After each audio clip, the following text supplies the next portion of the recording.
I'm now going to call to order the Board of Supervisors meeting, regular meeting for Tuesday, August 25th. We're meeting in the Supervisors hearing room on Melody Lane in Bisbee. The order or deletion of any item on this agenda is subject to modification at the meeting, and any item listed is open for discussion and possible action. Please note that some attachments may be updated after the agenda is published. Meeting presentation materials displayed at the board may differ slightly from the attached versions online. Members of the Board of Supervisors will attend in person or via remote conferencing. Members of the public may also attend via Microsoft Teams or the mobile app, or by calling 602-609-7513 or 888-680-6714. The board may permit public comment during discussion of any item on this agenda. To speak on an agenda item or during the call of the public, complete return the speaker request form to the clerk of the board by 9 a.m. on the day of the meeting. We will begin with our invocation. Mr. Crosby. Oh, no, I'm sorry. Ms. Gomez. Yes. I don't know why. It looked like you were ready to go. All right, so I'm sorry. Ms. Gomez, District 2. Yes. Heavenly Father, we ask for your guidance as we gather today, both as elected officials and residents of Cochise County. Grant us the wisdom to listen with open minds, the patience to respect our differences, and the humility to seek compromise when we may not agree. Help us remember that we are neighbors and that despite our different perspectives, we share a common desire for a safe, strong, and prosperous community. Guide our words, our decisions, and our actions so that they may serve the greater good. Amen. Amen. Thank you. All right, please join me in the Pledge of Allegiance. I pledge allegiance to the flag of the United States of America and to the republic for which it stands, one nation under God, indivisible, with liberty and justice for all. All right. And with that, we will begin with roll call. District 1. Crosby is here. District 2. Gomez is here. District 3. Antonori is here. All supervisors are present and in person. We will then go to summary of current events or points of personal privilege. Mr. Crosby, you are. I just did my Thomas Jefferson quote, so I will pass. Okay. Good. We'll swing over to Ms. Gomez. Yes, so I have a couple of events to talk about. One, of course, is the Cochise County Fair. That is going to come up really quick.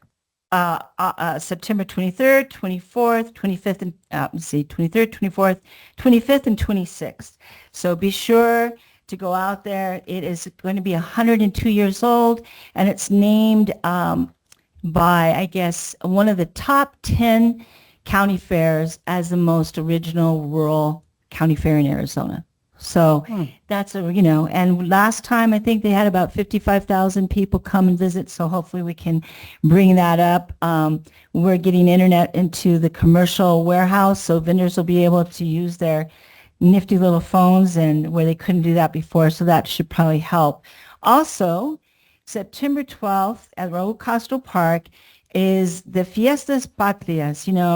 September 16th is coming up, which is the most important Independence Day. It's not Cinco de Mayo. That's something that the tequila guys did. But September 16th is the big day for independence in Mexico. So in Douglas, they have a big thing over in Agua Prieta. But from 7 to 12, September the 12th is going to be a banda, 6:31, and it's the Fiestas Patrias. So that should be, and it has a beer garden. So that should be a lot of fun. Also, September the 5th, so August the 22nd, there is going to be free dump application sign-up events, and that's in Benson at the transfer station from 8 to 12, August the 22nd. Today's 25th. Oh, it's the 25th. Gosh, yeah, I am behind. So September the 5th is going to be for Bisbee. I've lost some days. Horville Road.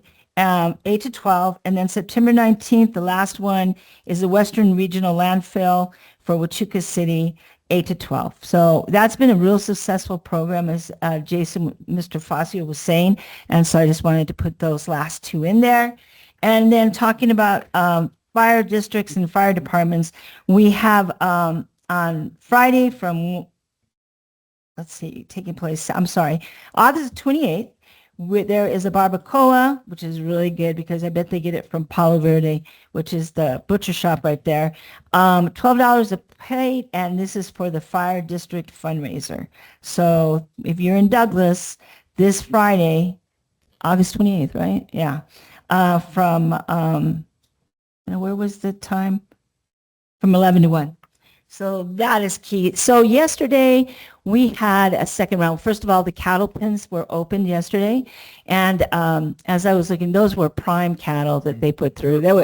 Well, those are the big, fat, big cows. They're not the little, the cattle. Not the very highly marbled, very tasty kind of prime. They were just the big. Well, I don't know. They're doing Wagyu. They're doing a lot of, cross pollen, what do you call it? But they were very good looking cattle that came across. And I know that there was some concern because there was one screwworm case. I'm not sure where it was in Sonora. But the USDA has got 3 processes that they do on the Mexican side. If that herd is coming across and one of the cattle has screwworm, they're sending the whole herd back. Whoa. So, and then they have another process on this side. So it's very extensive. I really believe that they wouldn't be doing this unless they were absolutely sure they could keep it in control and it would not come over here. So that was a big deal. And Douglas is the only place that they're letting the cattle in. Nogales is nowhere else. So that's pretty interesting. And then at 3 o'clock, we've had a lot of high officials come to BDI. This was a rear admiral with, I think, Moore, right? With the base at Moore. What do they call that, Sharon? The more distribution and production site. Yeah, but it's on a military site. Air Force Yeah, Base. more Air Force Base. And I don't know how many times you have to look at it, but I think we're very close for them actually doing a groundbreaking. And so that's really important because as people don't understand, screwworm not only affects cattle, it affects your wildlife, it affects your domestic pets. So anybody who's going to Mexico, a lot of people take their pets, you won't be able to return with them. And if you go to Florida, you better have a certificate within the 10 days that you're traveling that your animal doesn't have screwworm. So this is a great opportunity for Cochise County to have the screwworm distribution center. It's going to be a real plus for us. It's going to be maybe 30 to 40 jobs, maybe half of that local. There'll be a lot of scientists and stuff like that that'll be doing the processing. But it's really encouraging. It brings Cochise County into the light. And talking about economic development, these are the kinds of things we need. So very exciting. That's it. I'm going to take a personal point of privilege. So for people who have been calling me or emailing me over the last 2 weeks, I hope this is a good enough excuse. 2 weeks ago today, I had surgery. And then unfortunately, I had a complication where I had internal bleeding and I had to go back into the hospital. So I had a little stint and I was on painkillers, some really good painkillers, I might add. So I took Rosie O'Donnell's advice, not Rosie O'Donnell, Roseanne Barr, where you don't tweet on Ambien. I don't respond to emails on oxycodone. Okay. So I wasn't responding to emails and I wasn't taking calls because I didn't know what I would say because I was in a pretty good mood. And sometimes on those drugs, you tend to speak very freely and uninhibitedly. So I took some caution with that. I'm better now. I'm still recovering and I have to go to the doctor again tomorrow, but hopefully by next week, I'll be back to 100%. And you might think I'm at 100% right now, but I can tell you I'm about 80% right now. So from my normal 100%, although it might be hard to tell, but I am not quite back to 100%, but I will be back to 100%. And again, I've survived another harrowing experience in the medical system in this country. It's just my luck. I don't know what it is. When I had open heart surgery, I got COVID while I was in the hospital with open heart surgery. So now I don't know what it is with me. I got to stay out of hospitals. Man, but they did save my life so I got to hand them that. And Benson Hospital, I want to give a shout out to Stanley. He's the ER tech in Benson that took care of me because I first had to go to the emergency room and he slowed the bleeding down enough to get me to Tucson to get worked on. I had to go into Northwest Medical Center to get it fixed, so to speak. But Stanley, great guy, ER tech at the Benson Hospital, good dude. 3 o'clock in the morning, worst time, but it was good. But shout out to Stanley and those wonderful people in Benson that took care of me until I got to Tucson, and they actually stopped the bleeding completely. So with that, that was just in case anybody was wondering what happened to me over the last 2 weeks, why I'm not answering or responding. That's what the problem was. So with that, I guess we'll get rolling. Anybody? Yeah, one thing, I wanted to apologize for September 8th. I'm going to be flying. I don't know why I didn't think there was a meeting that day, but going to a wedding that's been in the works for a long time. And so it'll be one of the few meetings I missed. I just couldn't time it right to be able to Zoom or anything for that meeting. Oh, okay. Okay. That's fine. We'll hold the fort down. You guys hold the fort down without me, so I could hold down the fort for you too, Kathleen. Thank you so much. Thank you. So next, we will go to call to the public. And we have a couple people that have requested to speak. Up first is Joan Murphy. Miss Murphy, are you here or online? I'm online.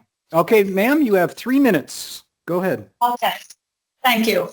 I just wanted to say I've been listening to the meetings and I've gotten the impression that this board is extremely favorable to having data centers here in Cochise County. I am not in favor for many reasons, chief among them being their use of water and their harmful noise emissions, their effect on the climate. They, in fact, raise the temperature, and as you know, we're hot enough. And then their toxic runoff. They do have water systems that circulate, but they have to be flushed. I'm thinking that the benefit of having them is far outweighed by their negative consequences. And I would hope that those that are making decisions will take that into consideration. Thank you for the time. Is that it? All right. Yes, Thank you, it ma'am. is. Thank you so much. Okay, next up is Donna Quisenberry. Miss Quisenberry, are you here or? Oh, she's here. Miss Quisenberry. Good morning, ma'am. You have 3 minutes. Welcome back, Mr. Antonori. I kind of like the 80%. With all of the tension, bad vibes, negative energy, excuse me, and animosity that exists right now, not only in the county, but statewide, nationally, and globally as well, let's all just step back a minute. I'd like to remind everyone that we are all in this together. None of us are getting out of this standing up. I would like to thank first responders. You're the first to be taken for granted by all of us. I want to thank Public Works for all of the effort that's been put into keeping our roads accessible during this exceptional rainy season in some parts of the county. Another thank you goes to Planning and Zoning for the good job they have done the last few months. Your extra effort shows in the questions you ask and the decisions being made. Finally, I want to give a heartfelt thank you to every county employee for the work that you do and for showing up every day. Have a safe and happy Labor Day weekend, everyone. Thank you, Miss Quisenberry. Very nice. All right. Next up, we have Alice Hammers. Are you here or on? Oh, there she is. Ms. Hammers, you have 3 minutes. Alice Hammers, McNeil, Arizona. I'm going to ask for a moratorium on data centers, at least temporary. I think we just don't know. I'd like to second the comments of the first speaker online. We just simply don't know the impact. And it seems to me a problem that we're having is that the people who are supposed to represent us, in this case, the Board of Supervisors, but state, federal, you're not listening to us. You're not hearing us. There's a tremendous outpouring of objection to the data centers. There's no transparency. We don't know. They can be bought. They can be sold. We don't know who's doing what. We don't know what chemicals are. Even in closed loop system, there are toxic chemicals that have to be flushed. And where are they flushed? Into wastewater treatment plants that can't take care of them, or into rivers, or we just don't know enough about data centers. China has like 500. We have over 5,000. What's that about? So what seems to me is that those people, and this is kind of on us, we're not speaking out. You guys represent us. I don't know why we're voting you in, honest to God, but we keep doing it. So I would just say, you know, since I've been here, feedlots, orchards, my whole valley is sinking. And you're not thinking, what are the direct benefits of data centers for the people of Cochise County? We don't know. We don't know who's making money or why they're being done or what kind of solar initiatives there are for data centers, but not for, what about solar for residents? I'm not going to go on anymore because my time will be up, but the workshop today needs to include us, not just you. Why is it just you? We need to be able to speak at the workshop. That's all. Thank you. Thank you, ma'am. All right, next up is Allison Morse. Ms. Morse, you're online, I'm assuming. Yes, thank you. And thank You you. have 3 minutes. Thank you. Thank you to the last speaker too. I appreciate all your comments. As I mentioned earlier, I'm a Cochise County resident and one who is particularly concerned about our county's elections, natural resources, and economic development, which, by the way, I'm not against. We are told that our county's economic situation is due to an aging population and lack of good paying jobs for its young people, but we are not living in an isolated sphere of existence. And I urge you all to step back and look at the larger picture, because Cochise County is not alone and not living in an isolated bubble. Before the last general election, Cochise County voters were promised lower prices, but we're all spending more than ever in our local businesses. Local residents feel the squeeze in their wallets when they pump fuel, buy groceries and household goods, purchase home building supplies, and sustain their pets, gardens, farms, and livestock. These folks were told their lives would be much better in so many ways, but most of them are struggling to pay their expenses while their tax dollars are being spent on questionable remodeling projects in our nation's capital, and billionaires continue to enjoy massive tax breaks. What is not mentioned during discussion on Cochise County's economy is the direct financial impact we all feel from the ongoing war in Iran and high tariffs on steel, aluminum, automobiles, auto parts, lumber, furniture, copper, pharmaceuticals, and many consumer products from countries such as Canada, but also China, the UK, and the EU. We taxpayers should be reminded that the current inflation rate is 3.4%, the borrowing rate is ever increasing, and our national debt has reached an all-time high of $40 trillion. All of this is to say that what is happening on a larger economic scale directly affects us personally at home here in Cochise County. The answer to our county's economic woes is not to encourage data centers and large-scale boom and bust industries. It should include your efforts to stop this country's involvement in endless wars and exert your influence to control increasingly high and unreasonable tariffs. Your constituents are asking you to make sound, deliberate, well-informed decisions that benefit the residents of this county for the long term while protecting the land we all love, the air we breathe, and all of our natural resources, especially water. I implore you to listen and respond to the citizens of this county, not just your planning and zoning commissioners, industry representatives, or others who may be seeking your personal or political favor. Thank you. Thank you. Next up is Ronnie Maestas Condos. It says here you're online. Are you there, ma'am? Miss, Yes, I'm here. there you are, ma'am. You have 3 minutes. Okay, thank you. Yep. Good morning to everybody present. My name is Ronnie Maestas Condos. I guess the first thing I want to say is I'm glad you're okay, Mr. Antonori. Sounds like a harrowing experience.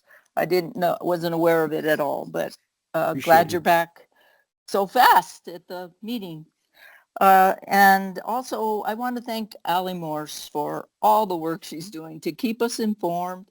She's always showing up and most of the time not appreciated, but I sure appreciate your information, Allie, and your advocacy. Okay, I'm not going to be at the next meeting, the work session on the data centers, but I was looking at the draft and it looks very official, looks very proper, but really it's a joke. I mean, I don't know who you guys think you're kidding. There's no teeth in it whatsoever. And one of the things you're asking us to do is to trust the supervisors that they're going to monitor water usage if these data centers come in. And when have you ever monitored water usage? I mean, look at the state of Cochise County. The roads are falling apart. People are losing their well water. So I just don't have any trust in it. And the best thing about that draft is all of the concerns that and opposition that is written in there. And I hope they make it to the final draft because like Alice Hammers, I agree. It's like a moratorium because we don't know all the effects. We do know. We see what's happening nationwide, worldwide, and we don't need it. And we don't want it in rural Arizona. Okay, thank you. Have a good day. Thank you, ma'am. Okay, next up, we have Miss Tricia Girodette, and it says here she's online. Miss Girodette, are you there? I'm here. Thank you. Ma'am, you have 3 minutes. Thank you. Tricia Girodette. I live in Sierra Vista. I have 3 items. I've asked to speak on the consent agenda, but I understand that's not sort of regular. So I'll let you speak on that item. Go ahead with your regular comments. You can Okay. speak on agenda 5. All right. Go ahead. Thank you. Yep. I want to say wow for the information about incorporating word search in the recordings. Absolutely. Yay. Thank you. Thank you. And then for the work session this afternoon, I can't remember if I've spoken before or just thought about it, but there are a lack of measurable criteria, I think, on some of the issues around data centers. And so I'm urging that there be measurable criteria on some of those components like noise. We can do decibel levels at X number of feet, air emissions, water use, in case they're supplied by their own well. I would ask you to ask them to report their water usage so that we know. People are very concerned, clearly. I'm not sure that they will use that much water if the technology that they promise comes to pass. But to allay people's concerns, we need information. So if you can just report water use, that will let people know. And then water quality would be a similar issue. Again, people are concerned about flushing and contaminants. And if there's a way to measure that, I think we should do that and then make it public. Thank you. Thank you, ma'am. Next up, we have David Armstrong. Mr. Armstrong. Oh, he's present. Yes, sir. You have 3 minutes.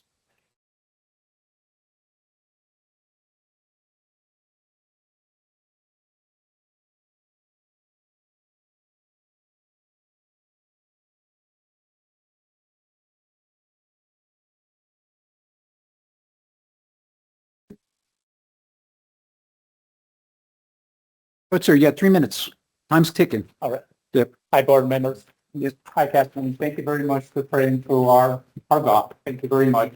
I hope the Lord, for you, Frank, puts his hand on you and Yep, you thanks. recover for a speedy recovery for your injury. Tom, good to see you. I would like to emphasize the importance of our community conducting thorough due diligence as we engage with potential solar farm companies and battery energy storage systems. This process not only safeguards our Cochise County, but also ensures that we are making informed decisions with thorough research and in community engagement. Our community involvement has concerns and questions about solar projects and the battery energy storage systems and data centers. And does it align with our local interests and needs? What I have passed out to you guys is concern letters from our community and also questions.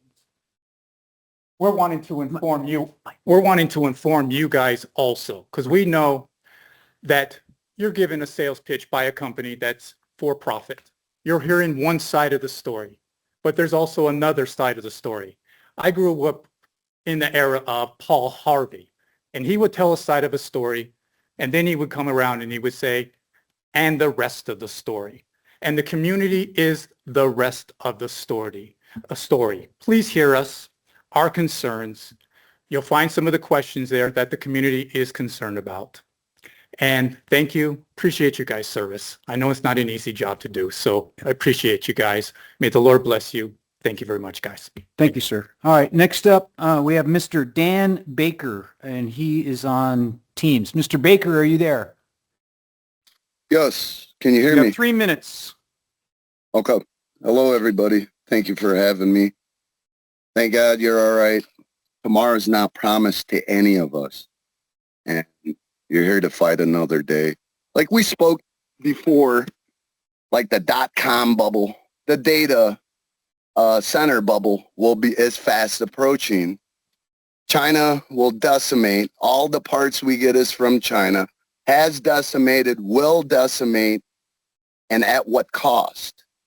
You understand, multiple developers have admitted there's toxins in the stuff and retracted their application. So we've had a speaking about the other renewables, all that, and why it's needed baseline testing. Now somehow a data center has gone through without anybody knowing it. And there's no baseline testing. Baseline testing is so needed that you'd be lying to yourself if you don't understand what a baseline test is. We're testing for the toxins that the industrial facility, and shame on us to put industrial facilities next to residents when we have industrial land. Oh, that don't make it make sense. But again, you're talking to somebody who had the patent for virtual malls and had server units, and you don't want to speak to me. But yet, remember, baseline testing is now in the same implement as the other toxins would be on the data centers.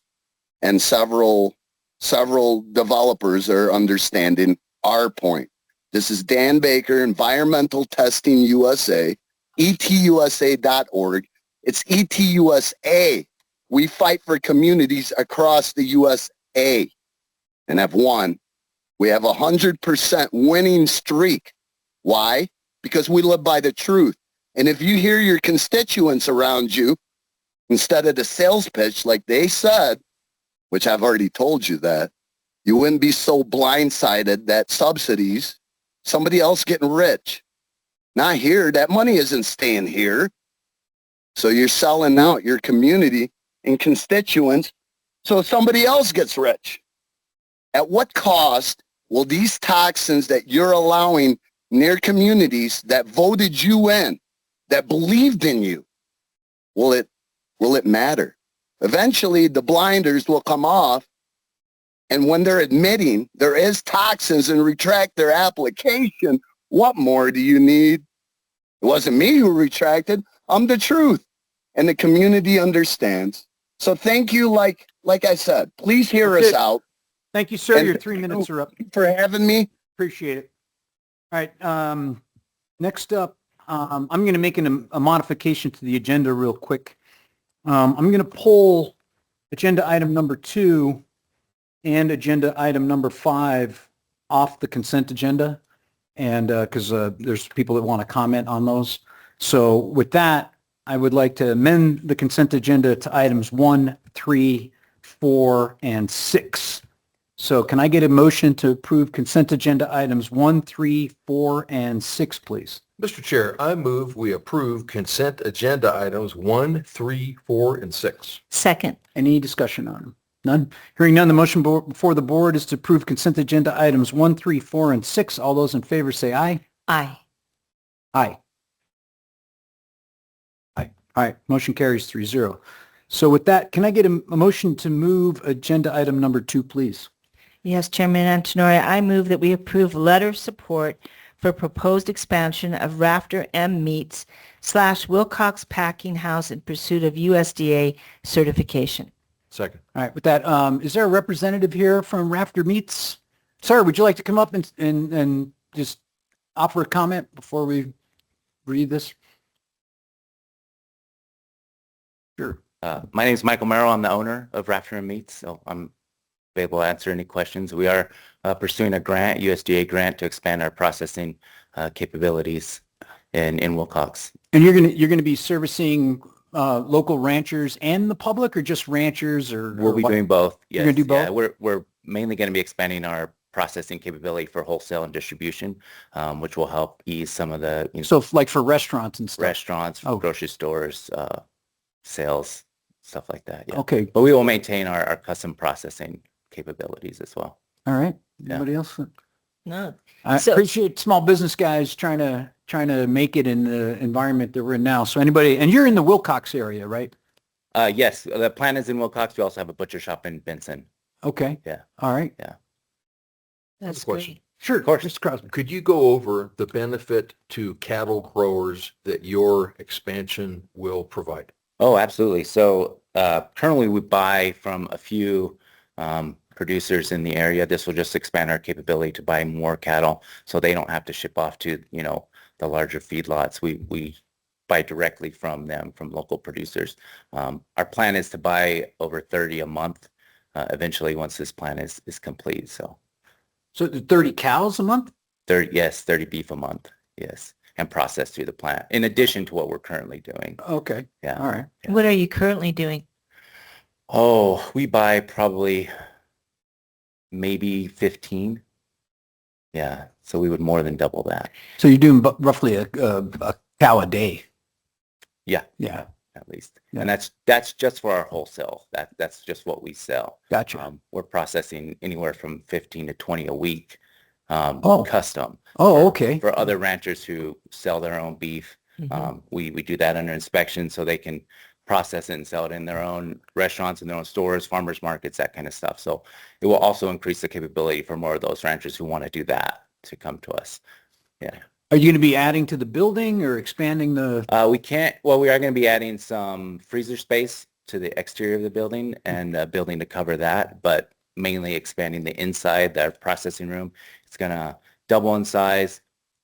Also, new modern equipment, new vacuum sealers, vacuum stuffers, just more streamlined, more efficient equipment that we're going to be buying. Okay. Yeah. Mr. Chair, I was going to ask, what does the product look like when it leaves your facility? And you just mentioned vacuum packing. So what size of, let's say, hamburger would I see coming out of your factory? 1 pound or any? Everything in between. Yeah. So we do everything from a whole carcass. If a rancher has, we just slaughter it and they can pick up the whole carcass and ship it to, Phoenix, Tucson, and sell it to a shop that would break it down from there in their own butcher shop, or, 1 pound packages if they want to individually sell it in a restaurant. Everything in between. We do primals to individual cuts. Huh. A lot of what we would be selling would be cased meats that are cut into subprimals, like, whole chuck roll, whole short loin, 10-pound packages of ground beef that would be sold wholesale to, restaurants and stuff like that. Okay. So everything in between. Yeah. Do you make chorizo? We do make a really good chorizo. Okay. Yeah. I make just ate a bratwurst. ribeye yesterday. Yeah. By the way. Oh, So, good. Great. oh, Yeah. Yeah. beef. Sausages, bratwursts, hot dogs, all kinds of stuff. We make it. All right.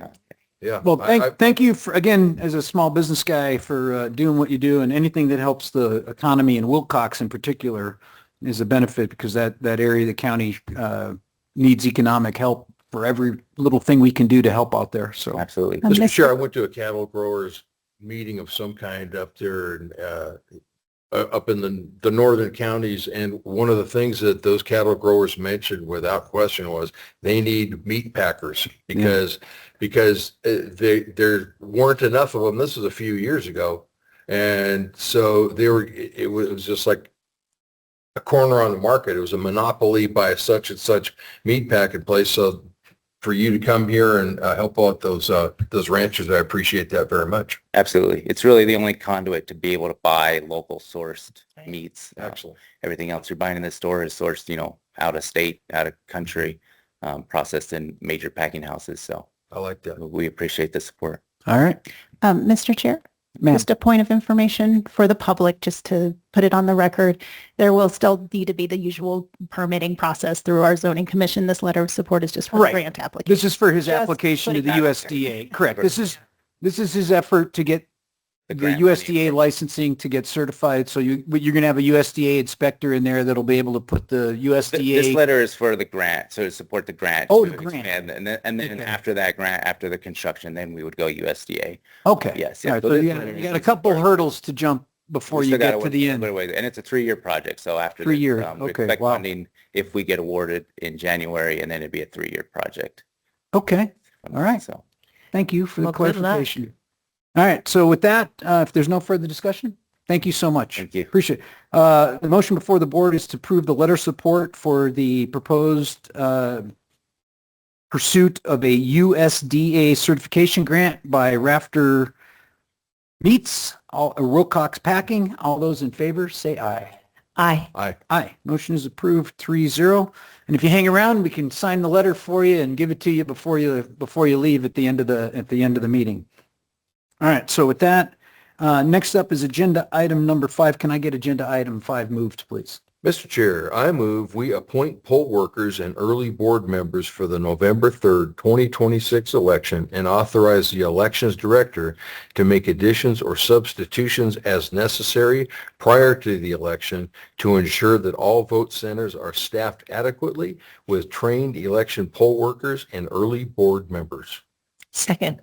Okay, with that, there's one person that has requested to speak, and that is Ms. Girodette. Are you still there, Ms. Girodette? I am still here. You've got 3 minutes, ma'am. Thank you. I simply wanted to highlight this for the public and bring to their attention this list. It's a long list, a lot of people at a lot of data centers, and I think people are unaware of what it takes to run the data center for the elections. And so I want to highlight to the public that it's a lot of work and a lot of people involved. Thank you. Thank you, ma'am. Okay, any discussion amongst the board? Oh, A did comment? she say data center? Did she? Voting centers. Voting centers. Voting Okay. centers.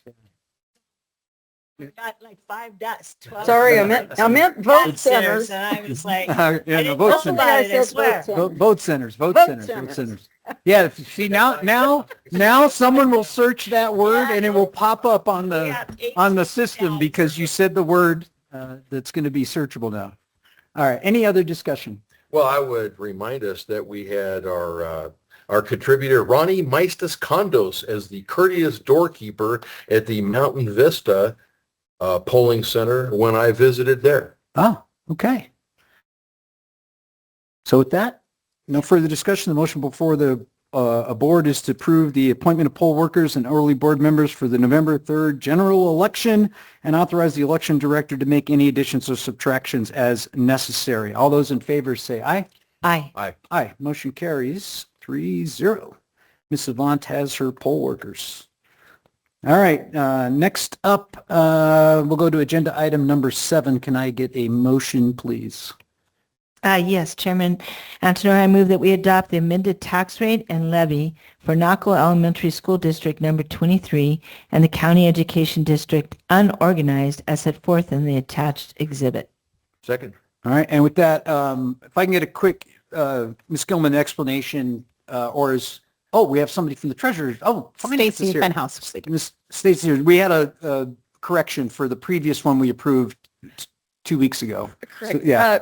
Chairman, members of the board, we have two small corrections today. One was an omission. I'll take the mea culpa on that one. The Naco Elementary School District passed a secondary budget override tax for them to be able to collect their needed budget amount. So that is on the second page of the exhibit. So that's an addition of a 4.9499 secondary tax. I also received a late memo that updated the published memo for the county unorganized district. So that updates that to 1.5128. Okay. Any questions for? Nope. I believe our chair noted that the most rural areas get the highest tax increases. And if I'm not mistaken, the Naco district implemented a 100% tax increase on themselves. So that is a secondary tax district or tax that they implemented new. So it would be 100 because it was 0 before. Okay. Yes. Okay. So they didn't double. It's a new the tax. No, brand new tax. Okay. Still a Thank you for the tax. clarification. Still a tax. So thank you. Thank you so much. To clarify for the public, I also want to add, because I saw someone made a comment that I read on Facebook. I want to make sure people understand the taxing architecture of Cochise County. This board only approves the county general property tax, the flood district tax, and the library district tax. That's it. That is the only tax rates we control, that we set. So everybody else has their own taxing district. So every school district has a school board. They set the taxes. The Cochise College District has a board. They set the taxes. Fire districts have a board. They set the taxes. Water districts have a board. They set the taxes. All of those other entities are the people you need to yell at when your taxes go up, because we had nothing to do with that. Okay? So when you get your general tax bill and you see that your taxes went up, it isn't us. We lowered the tax rate for the second year in a row across the board and held firm on all the taxes, with the exception of new construction. That was based on valuation. So, but regular, current, existing property, no change. We lowered the rate to offset for the valuation increase. So even though your property value may have gone up 4%, we offset that in the rate to get it back to net zero. And that's why we have what's called truth in taxation hearings. And the reason we didn't do a truth in taxation hearing this year is because we didn't sneakily raise your property taxes. The truth in taxation was we didn't raise your property taxes, so we weren't required to do a truth in taxation. If we had left the rate the same and allowed the valuation to go in, that is a defunct tax increase because it allows the valuation to raise your taxes. Because that did not occur, because we lowered the rate and we stayed below that valuation, we weren't required to do a truth in taxation hearing because we didn't raise taxes. So again, I want to be clear, county general property tax, flood district tax, library district tax, that's the only tax that we control. All the other taxes on your tax bill, you need to look them up and find out who those people were. We don't raise your taxes. What we're approving here today is we're approving for the treasurer to send you these modifications in the tax rates by jurisdiction to you in your tax bill. We are not approving taxes. We're not letting taxes go through. This is the standard, as to use the term, ministerial process that we are required by law to approve the treasurer to implement these rates from these other taxing districts into the total tax bill that you are sent by her when you get your property tax bill. So I just wanted to make sure everybody understood that. And I'd like to add, there's a sanitary also district, and there's a hospital district. Right. And some of the fire districts really increased their tax rate. So when I get that call, I'm trying to explain that too. And property taxes do not cover roads. Right. Roads come from the gas tax and HERF funds, and that's a formula that's done in Maricopa with how many people you have in your county and how much gas you use. So when people say, we don't, we pay our property taxes and you don't fix our roads, that doesn't come from your property taxes. And I'd like to also say, can you please repeat how many people pay taxes in this county? Well, I don't know that off the top. There are only Was it 33,000 people working. Right. Okay. Working. 33,000 people our workforce is around 33,000 people working out of 127,000 people. That's a scary number that I hate to see all the time. Mr. Crosby. Mr. Chair, as our colleague Ms. Gomez noted, the county fair is coming right up, and we have Ms. Avant here who would probably tell us that guess what else is coming right up? Elections are coming right up. Yeah. And one of our contributors clarified that she was not an office holder, while many boards cannot get the members that the board needs to operate. That's true. Yeah. So, and lastly, I urge everybody, when you get that tax bill, take a close look at the pie chart that the treasurer provides on your property tax bill to see exactly where your money's going. And hopefully everybody will realize what a efficient job we are attempting to do. All right. And it is true. I'd like to say, and what Supervisor Crosby said is that there's a lot of these boards that need to have a full board, and they're just basically just barely getting it by. So for all those people who want to be involved, this is a good way for you to get involved because you'll understand the process. I think one of the biggest problems is that people don't understand the process. They just hear it on social media. They don't understand how it works. And this would be a good way, if you want to be involved, to find out how it starts in your local level and work itself up. Did you have a comment, Ms. Gilman? Mr. Chair, it's a public hearing, and I don't believe you've opened the public hearing. Oh, okay. I need to do that?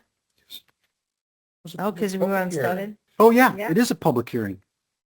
I'm sorry, I didn't do that. Okay, so wait, we did the open, You've done the motion, so we can do the motion now because we did the, Mr. Chair, you've done the motion and you've had discussion, but you do need the public hearing. okay, all right. So now we will call open the public hearing, and we've already got that taken care of. So we'll go straight to public comment.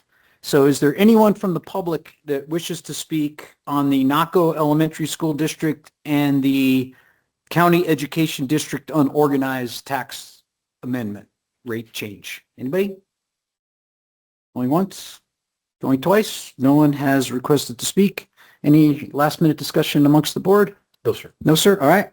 I will close the public hearing, and with that, we will go to the motion before the board. The motion before the board is to adopt the amended tax rate and levy for Naco Elementary School District 23 and the County Education District unorganized as set forth in the attached exhibit. All those in favor say aye. Aye. Aye. Aye. Motion carries 3-0. All right. Next up, motion to move agenda item number 8, please. Mr. Chair, I move we approve Series 18 Craft Distiller new liquor license application submitted by Joshua Goulden, agent owner for Palmieri Distillery at 841 East Beechcraft Boulevard, Bisbee, Arizona, 85603. Second. All right. And with that, we'll go to Ms. Lowenheim for a brief explanation. Chairman and Genori, members of the board, this item is for a new Series 18 Craft Distiller liquor license application submitted for Palmieri Distillery. The application's been reviewed and recommended for approval by the appropriate departments. Property taxes for the parcel are current. The notice and application were posted as required by state law, and no formal protests were received. The applicants paid the processing fee, and board staff is recommending approval. Okay, thank you. Okay, so with that, I'm going to open the public hearing regarding this agenda item. Is anyone here, is Joshua Golden here? Sir, would you like to say a few words before I open it up to the regular public? Go for it. Yeah, we're just a locally owned, family run, small farm and micro distillery out off the end of Swan Road. We think will be a benefit to the county, hopefully providing employment and Excellent. And a local product. Excellent. Nothing like small business guys trying to bring money into the county. You got to. So you're going to be doing your own special whiskey? No, we're doing agave is what we're planting. Agave, Yeah, so it's tequila. so it's a long term. We can't say tequila because we're not in Mexico. Oh, yeah. Oh, yeah. So what would you call it? Technically, people are calling it American agave spirit at this point. Okay. So American it's agave Agave spirit. You got to come up with something. It's only us and some Californians doing it now. So we Well, got good. Mexico, like the French did champagne, the Yeah. Mexicans Yep. patented tequila. Well, mezcal is the umbrella, and then under that is tequila in one. Bacanora is another. Garcia is Bacanora. another. So yes. You gonna do Bacanora anytime You have to soon? call it. No. I know. You can't. They I know. trademarked it. No, yeah, that's it. That's it. It's there. That's It's there. crazy. It's pretty good though. That's crazy. You can't call it. But I'm glad you're doing it over here. Yeah, and we'll do some Sonoran wheat and some Hopi blue corn. Great. So other local products we'll be working with. Anything we can get locally. So it's kind of local plants. Yep. And that's really cool. That's what we're going to try to do. Yeah. Okay. Absolutely. Wow, that's great. All right. Appreciate you coming in. Thank you Thanks very so much. Is there anyone else from the public that would request to speak on approval of the Series 18 Craft Distillers license? Anyone from the public requesting to speak? Going once, going twice, hearing none. Okay. I'm going to now, any comments from the board? All right, I'm going to close the public hearing.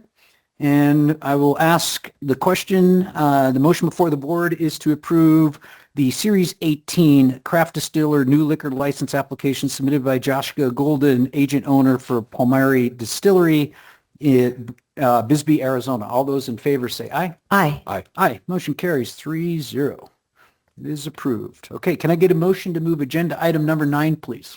Yes, Chairman Antonori, I move that we approve Series 13 Farm Winery New Liquor License application submitted by Torin Richard Hodge, agent/owner of Day Trail Wines at 9000 East Day Trail, Pierce, Arizona 85625. Second. All right, we'll go to Ms. Lowenheim for an explanation. Chairman Antonori, members of the board, this item's for a new Series 13 Farm Winery liquor license application submitted for Day Trail Wines in Pierce. The application's been reviewed and recommended for approval by the appropriate departments. Property taxes are current. The notice and application were posted as required by state law. We received one letter of support with no formal protests were received. The application's paid the $100 processing fee, and board staff is recommending approval, and I believe the applicant is online. Okay, thank you very much. Okay, I will now open the public hearing. And I will ask the applicant, if you're online, if you'd like to say a few words regarding the application. Ms. Hodge or Mr. Hodge? I don't know which one. Sorry. Hello? Are they there, Laura? It looks like they dropped off. Oh, okay. All right. So with that, I'll open it up to call to the public. Anyone in the audience or online request to speak on the Farm Winery liquor license application for Day Trail Wines? Anyone? Going once? Going twice? Nobody? Any comments from the board? None? All right. I will close the public hearing. And with that, ask for the approval. The question is to approve the Series 13 Farm Winery liquor license application submitted by Torin Richard Hodge, agent owner of Day Trail Wines in Pierce, Arizona. All those in favor say aye. Aye. Aye. Motion carries 3-0. License is approved. All right. Can I get a motion to move agenda item number 10, please? Mr. Chair, I move we approve, modify, or deny or remand docket SUA 26-01 and appeal by Bill Pissarro, Cindy Pissarro, Susan Bronson, and Karen Cass, appellants of Planning and Zoning Commission approval of a special use authorization to legitimize an existing contract construction service at 8875 East McCrum Lane near Sierra Vista, Supervisor District 2. Second. Okay. So with that, I'm going to open the public hearing, and I'm going to go first to staff and get an explanation.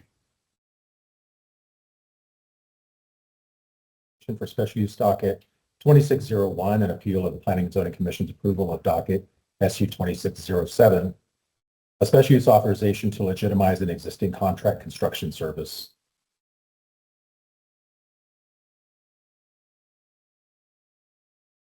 Property is located 4.5 miles east of Sierra Vista in Supervisor District Number 2. Property is 4 acres, also zoned RU4 in an area with an existing rural residential development pattern. A summary of the original special use. Again, it's a 4-acre site. The property is located within an established rural residential area. The construction yard is existing. Staff recommended conditional approval. The commission voted 7-2 to approve. They removed a 1-year time limit and modification option, which was recommended by staff, and incorporated screening landscaping and some additional improvements to the site to limit off-site impacts on the neighbors. The applicant provided this graphic showing an existing site. This is out of date now, subsequent to the special use. There are large vehicles, heavy equipment, as well as construction materials on the site. There's an existing residence at the top left corner. It was built in 1973, but it is not habitable. The applicant acquired the property in 2017. The county received a complaint in February of 26 for an active business operation at this site without the appropriate permits, and a notice of violation was subsequently sent. This violation action it's on hold pending the outcome of the special use. This is a picture of McCrum Lane viewing to the east. McCrum Lane is a 30-foot public easement. It is not in county maintenance. Staff does not have any drone images per the property owner's request. These visuals that you see here are taken from the code compliance action keys, showing the equipment and the multitude of vehicles on the site, or at least that were on the site when the pictures were taken. I believe these were taken in May or June. Section 2.48 of the zoning regulations identifies 10 factors to evaluate special use requests. In this case, 3 factors do not apply, 4 factors comply or partially comply, and 3 factors do not comply. And the concerns are the compliance with the zoning district purpose. Special uses are appropriate in areas where off-site impacts can be mitigated. We feel that this is a very intense business use in the middle of a rural residential area. Secondly, we would also say that there has really not been any significant effort on the part of the applicant to mitigate those impacts, at least not at the time the special use was heard by the commission in July. Staff found the request complies or partially complies with the applicable factors. Special use approval will legitimize a local, independently owned construction business, and staff did receive support from nearby property owners for the original special use. Staff found that the use was established without county review. The comprehensive plan designates subject property and surrounding properties as rural residential. The scale of the existing business is not consistent with the rural district zoning purpose. The area has an established development pattern with unimproved roads, and there is an active code compliance action. There are a couple of boxes that need to be checked. This is what was placed in the appellant's application. They're requesting the board consider this appeal based on inadequate evaluation of the special use findings by the commission. The commission focused on the applicant personality and good deeds, not necessarily the merits of the application itself. Inaccurate and complete misleading information from the applicant not authorizing the county to obtain drone images, which is very common for public hearing items. And we do have a statement in our applications advising applicants that their property is subject to inspection. And we typically will mention the drone image, or that we will solicit, or we will take drone images of the property to help our boards and commissions make better decisions. The applicants have provided written statements and photographic evidence documenting the scale, intensity, and frequency of the business activities and its impacts. Staff mailed 23 notices to property owners within 750 feet, receiving 3 responses in favor, including 1 from the applicant and 1 response in opposition. Staff also received an anonymous response in opposition, and that was to the original special use. At the July 8th Planning and Zoning Commission public hearing, 2 property owners spoke in favor and 1 spoke in opposition. For the appeal, staff repeated the same notification process, receiving 5 responses in favor and 1 in opposition. 1 of the responses in favor was outside the 750-foot notification area. Yesterday, staff received a neutral response from 1 of the appellants, and that would be Ms. Cass. So I'm not sure if Ms. Cass is here, but we did receive that yesterday.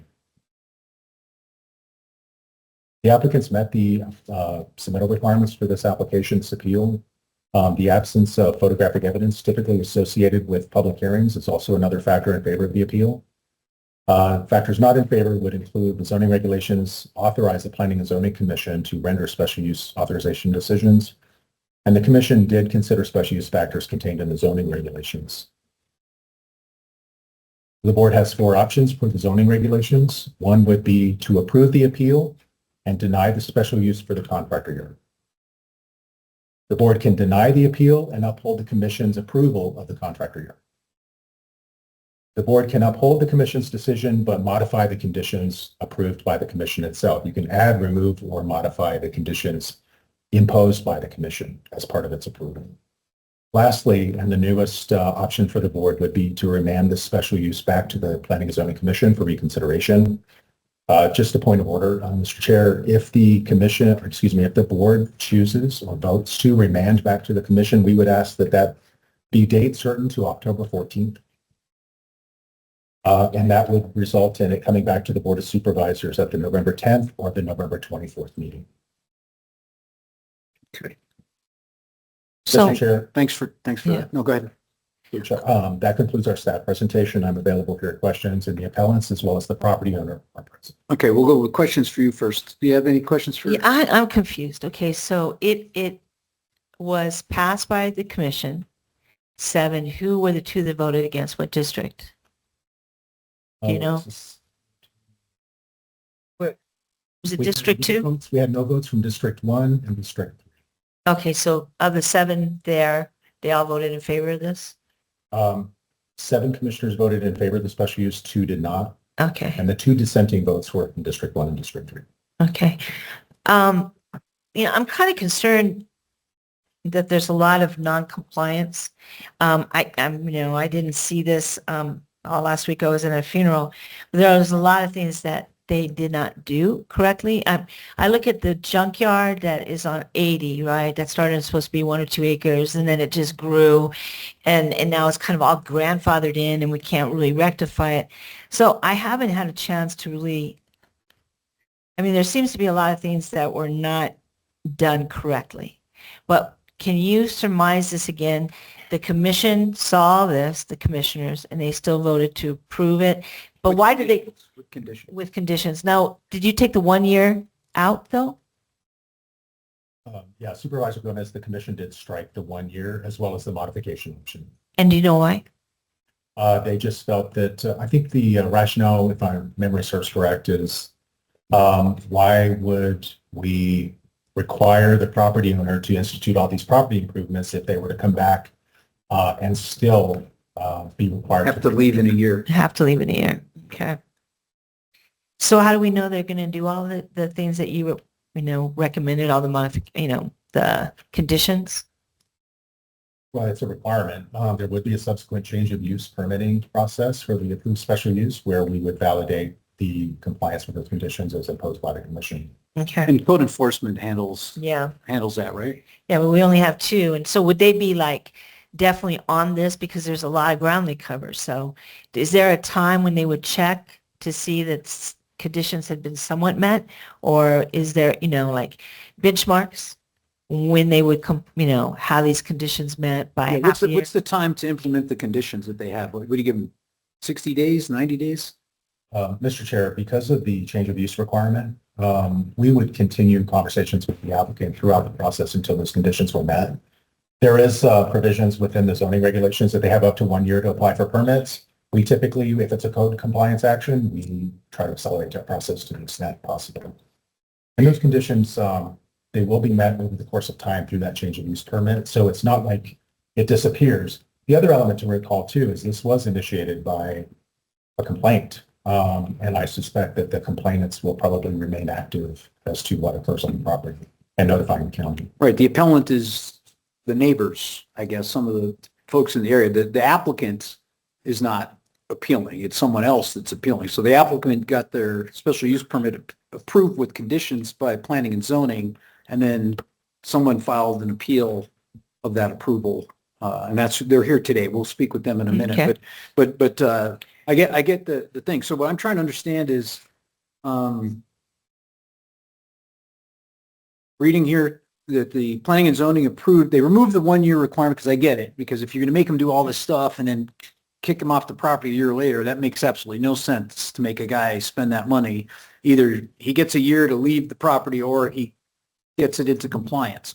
So with regard to the actual RU designation, even though it's popping up as a residential, it's still RU. Still zoned RU, right? It's not zoned residential. It is zoned RU4, yes. It's zoned RU4. So under RU4 is a parking lot one of the special use permit things that we allow on RU4? Do we allow with the permit, would this be allowed in any other RU4 parcel anywhere else in the county? Sure, yes, sir. It would be. Mr. Chair, rural districts do authorize contract construction services with a special use permit. Okay, so with the current zoning, this is an approved potential use with special use permit. Correct. Okay, all right, that's what I was getting at. All right, any other questions for? Sure, I just want to get some clarification because these, to me, always present ambiguities or seeming ambiguities. But I just wrote approve means in favor of applicant. Is that correct? If the board approves the appeal, the special use will be denied. It's the reverse. Okay. Because this is the appellant filing against the applicant. Well, I am indeed confused then, and I'm probably going to need remedial training. So deny, I wrote. Approves the original action by the Planning and Zoning Commission. Deny means approve the P and Z. Right. Or uphold P and Z. Correct. Okay. Can we take a look at page 13, please? Okay, so would you please elaborate on focus on applicant personality and good deeds? Mr. Chair, Supervisor Crosby, these are the representations made in the appellant's submittal. We could ask them. Okay. That would be better. Direct. That Yeah, would be fine. ask the applicant. Does that go for inaccurate, incomplete, misleading information from the applicant also that we should hear from our? They'll get an opportunity to respond. Yeah.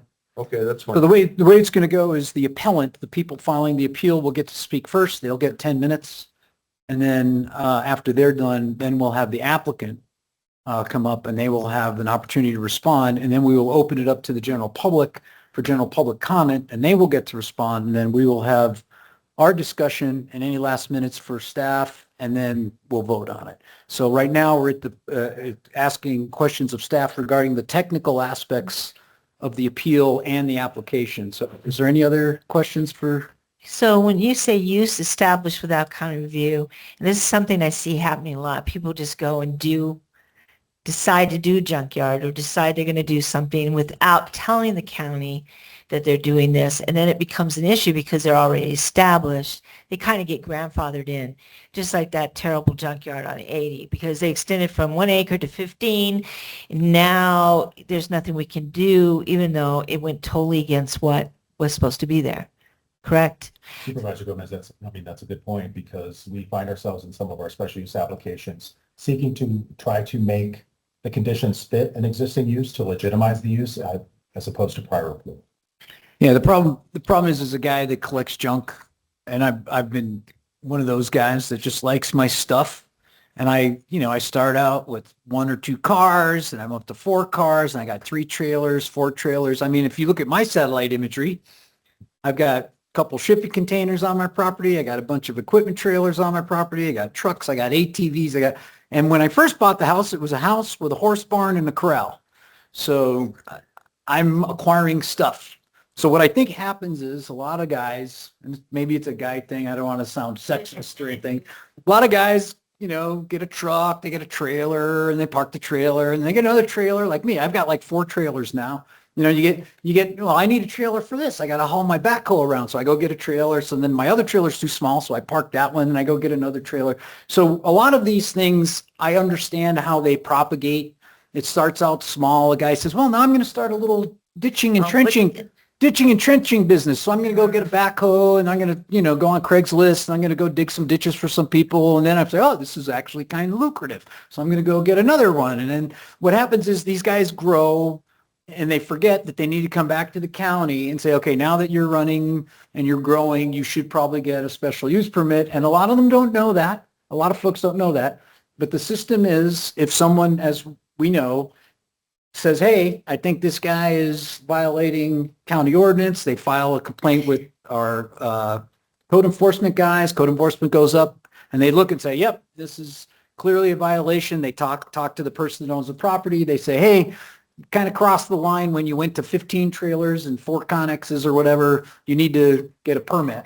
And then the guy starts the permit, goes through the process of getting the permit, and that's where we're at now. No, well, I would just say, if you have 1 acre and you go to 15 acres and you've got, 18-wheeler trucks there and a school bus and a sheriff and, more, that's the problem. I mean, Right. I think it's a little different, or this is where it gets out of hand. Anybody going down Highway 80, where you see that cement wall, that's all the guy is supposed to have, and now he has acres and acres. Yeah. And it's a terrible situation. So, we're stuck with, yes, you want people to be able to enjoy their land, but at some And point, get stuff. but Yeah. at some point, then there's the other side where it becomes a business, and Right. it becomes where they've done things that are illegally, and then so where do you draw the line, or how do you manage this? I think people have to understand, when you have a couple of trucks and trailers, yes, but when you start building a shed without a permit, when you start building structures without permit, when you start becoming a business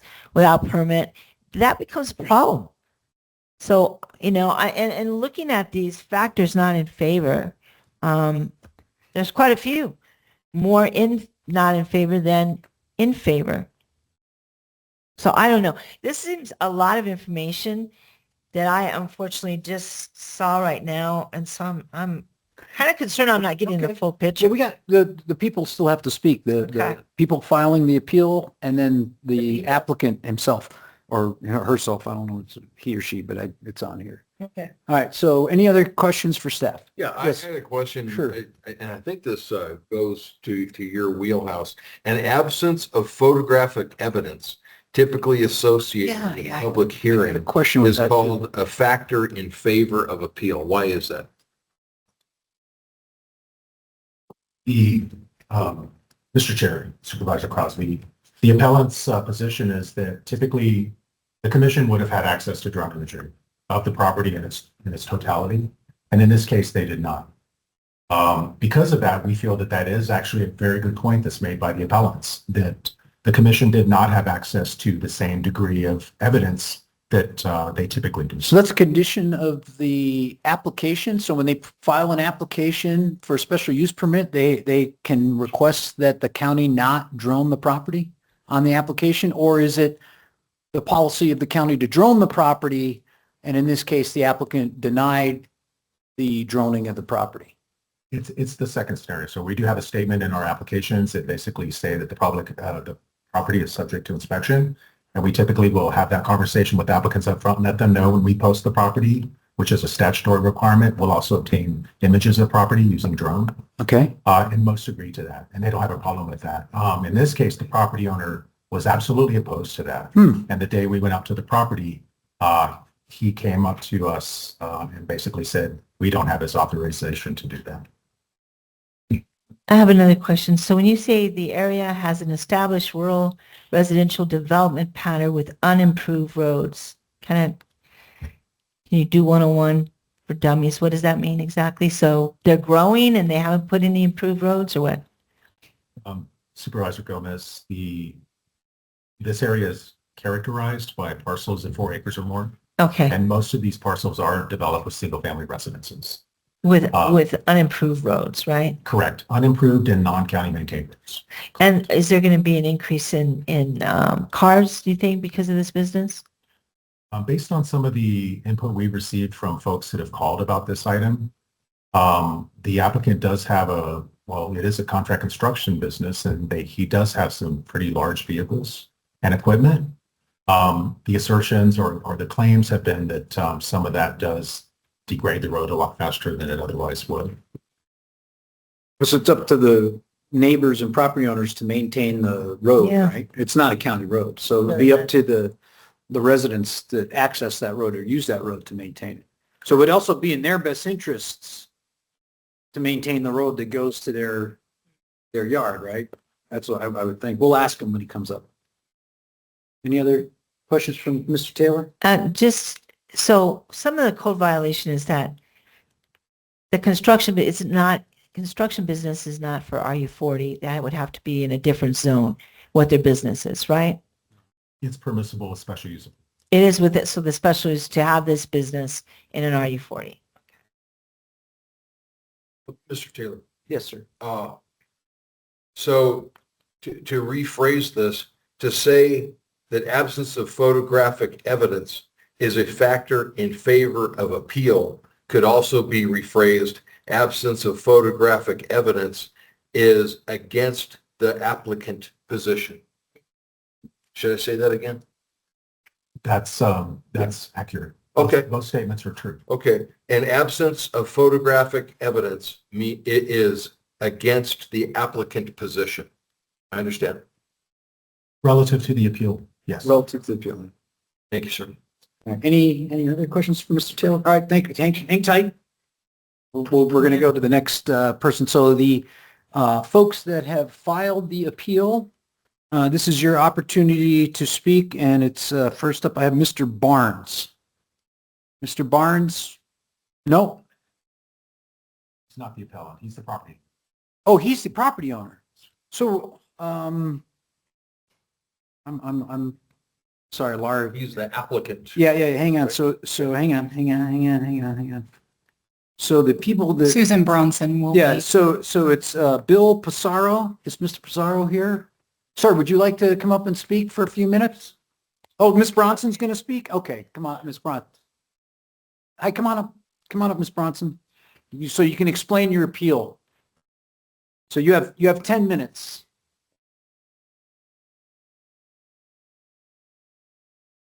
Oh, she's got slides. All right. Yes.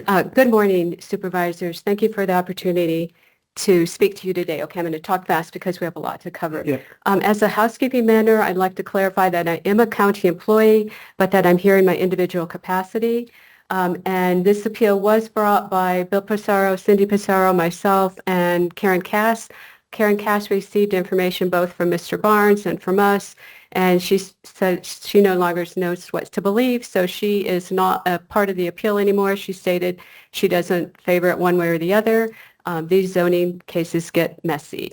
Regarding your question, Mr. Antonori, regarding the zoning, yes, it is zoned RU4, but the comprehensive plan lists this as rural residential. And then the intensity under the comprehensive plan is that the uses should be very low density residential. Oh, and by the way, on the cover sheet of the information that was presented to you, it had the box checked that staff was recommending denial of the appeal, but Mr. Taylor has stated that they're not making a recommendation one way or the other. Okay, quickly, regarding our special use 2607, this is a zoning violation case. The special use application has substantive defects, evidentiary defects, and a procedural defect. The appellants respectfully request that the board reverses the decision and the Planning Commission of the Planning Commission's approval of the special use. One of the most important factors to reverse the Planning Commission's approval of this special use permit is that Mr. Barnes would not allow the planning staff to conduct site inspections on his property. The special use application has a clause that states that the applicant consents to site inspections, and Mr. Barnes signed this application. The means by which the planning staff completes these site inspections is by taking drone-based photos. Drone-based photography allows the decision makers to see the entire property and to make an informed decision. The planning staff does so with every special use application. Yet Mr. Barnes would not consent to the site inspection. At the Planning Commission, Mr. Barnes told the commissioners he would not agree to the drone photographic evidence because planning staff had not called him to let them know he was coming.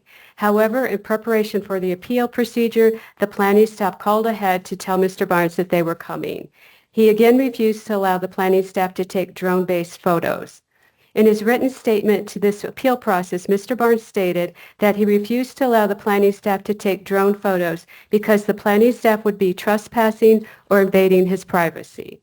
To the best of the appellant's knowledge, the planning staff has never been allowed on the subject property.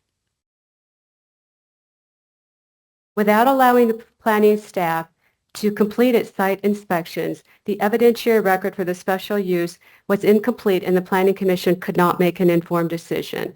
Also, there's a procedural defect regarding the special use application. There is a co-owner of the property and the co-owner did not sign the special use application.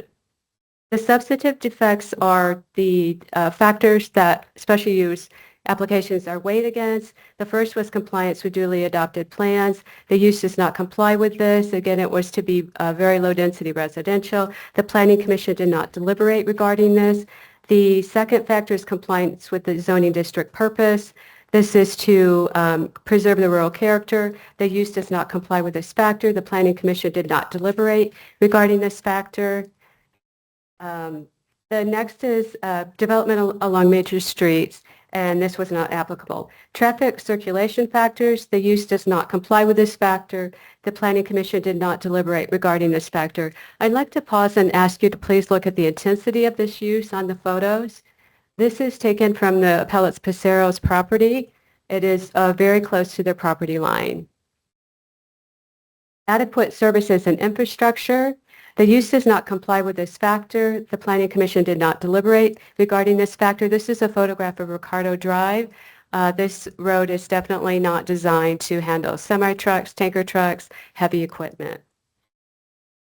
Regarding the site development standards, the zoning district requires 20-foot setbacks.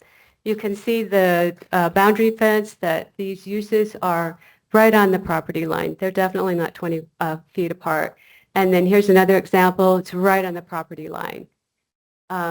Again, this is from the Pacero's property. There's their wire boundary fence. There's no screening. It's right on the property line. Regarding public input, the zoning regulations state that it's fair to ask whether the applicant has made a reasonable effort to address these concerns during the citizen participation process. At the Planning Commission meeting, Mr. Barnes represented that he had the overwhelming support of the neighbors. He stated, "I have talked to almost all my neighbors. Like I said, everybody I sent a letter to." In fact, the applicant did not speak to any of the appellates, and these are the neighbors very affected by this use.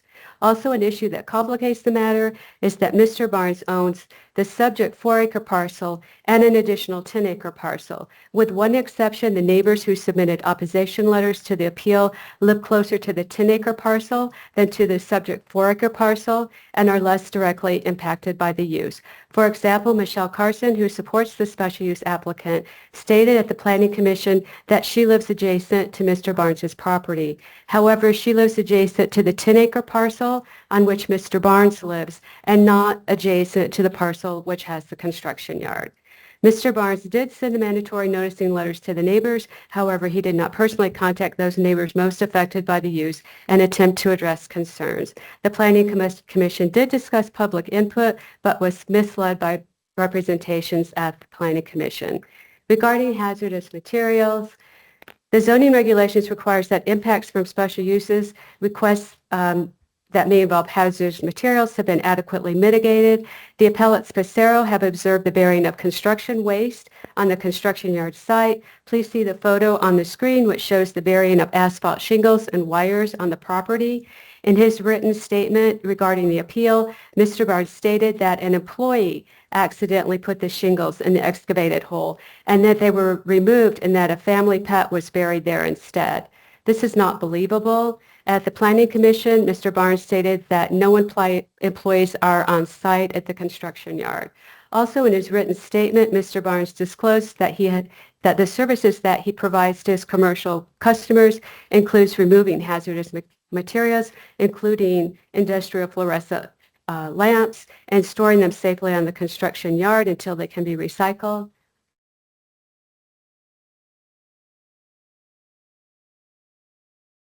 Trying to jump ahead.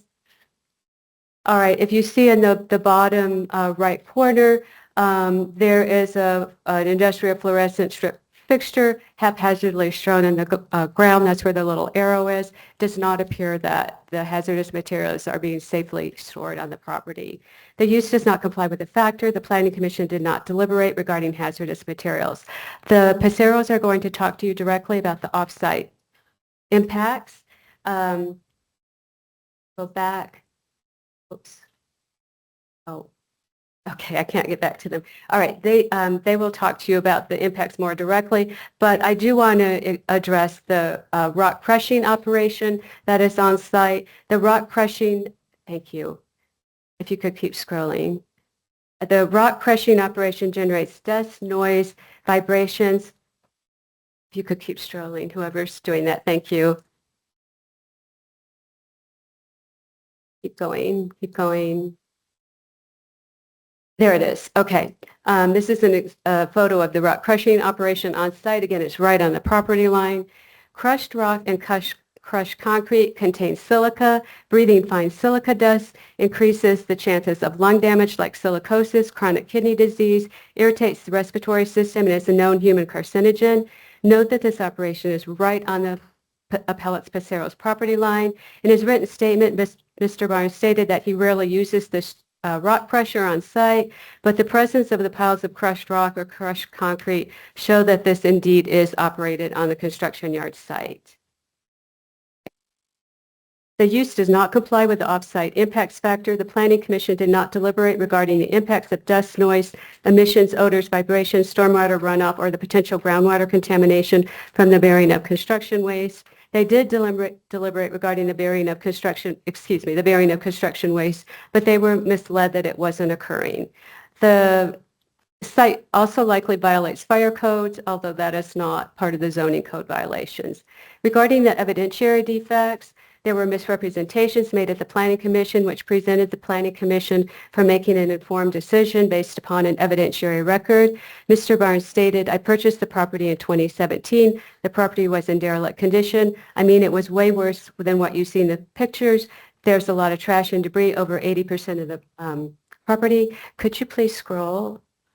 However, ArcGIS and Google Earth images show that this was not the case. Normally, this would not be relevant to the Planning Commission's deliberations, but in this case, Mr. Barnes has stated he had dramatically improved the property.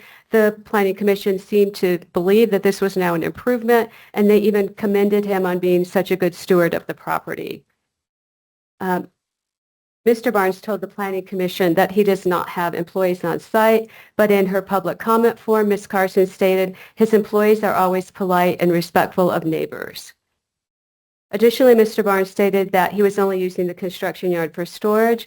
Please note that the storage of heavy commercial vehicles and equipment combined with the loading and unloading of these vehicles is in itself an industrial use, yet the photos show the property is being used for much more, including this rock crushing operation and major earth moving. We believe that the major earth moving is the burying of construction waste. There are numerous sites of very, very large holes that then are filled in later.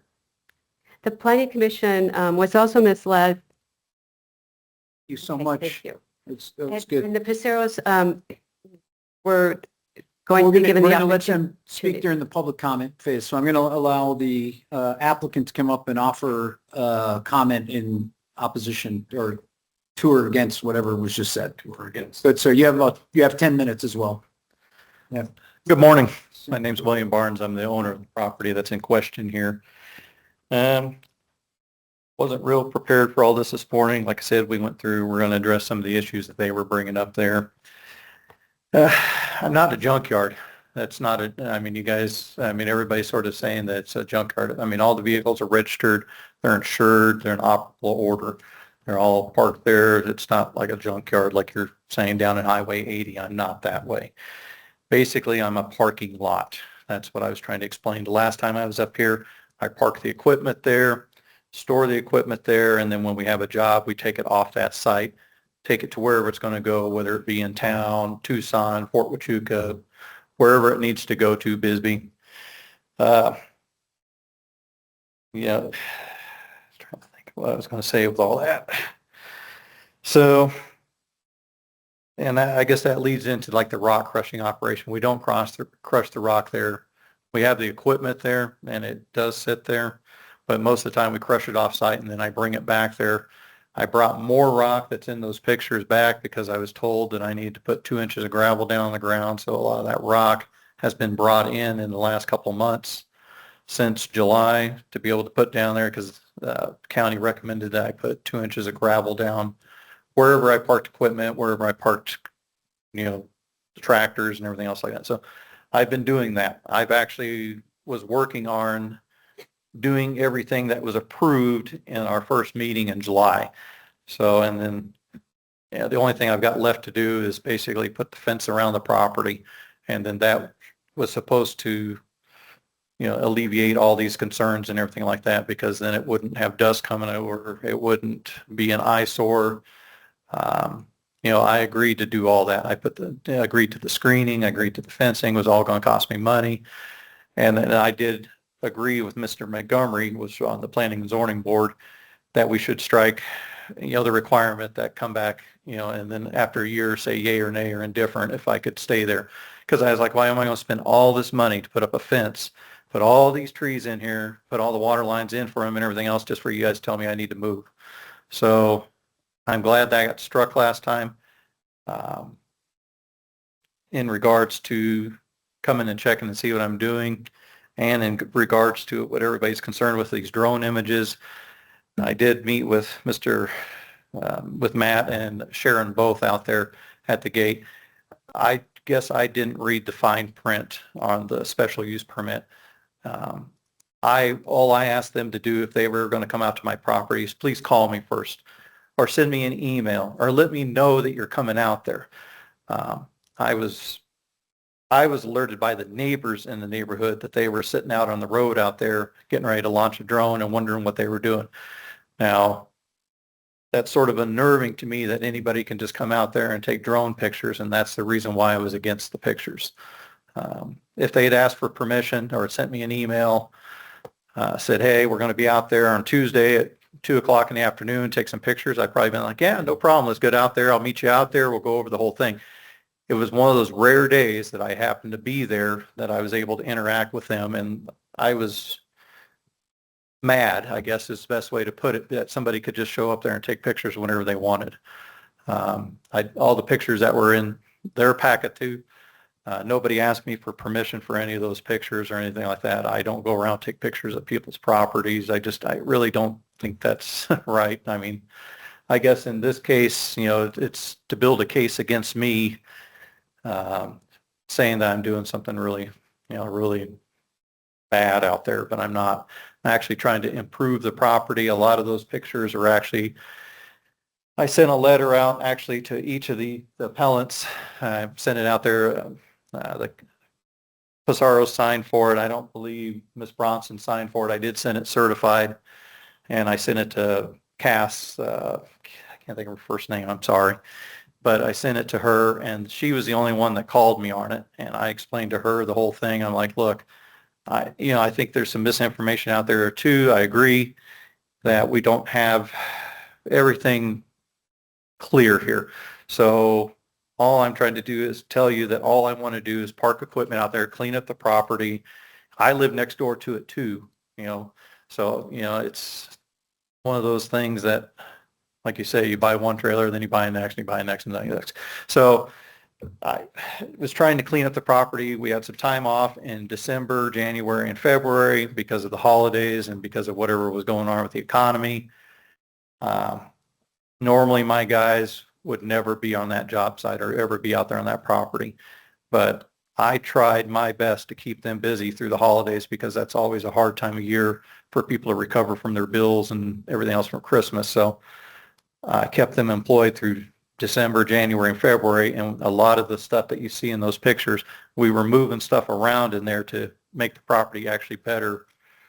And, if I guess if they got my approval, I would have let them come over and fly some drones, but it was just, since I didn't have that approval, I was really against it. So anyway, I had them come over there. We moved dirt around. We moved gravel around. We cleaned up things around there, cleaned up debris from the previous people. We hauled off several loads of stuff. I did dig a hole. I had my dog died in the middle of all this process, and actually in January. The shingles in the hole were mistaken. We did pull those out. We don't put shingles in the hole. I drink the water out there too. I've got a well. So we're not trying to poison the water out there. It's the same well I use. So we pulled all that stuff off. We hauled it out to, actually all the way out to Tombstone or wherever it is out there, or on Highway 80. It's the only place that takes shingles anymore. Hauled it all the way out there, got rid of all those. I buried the dog there.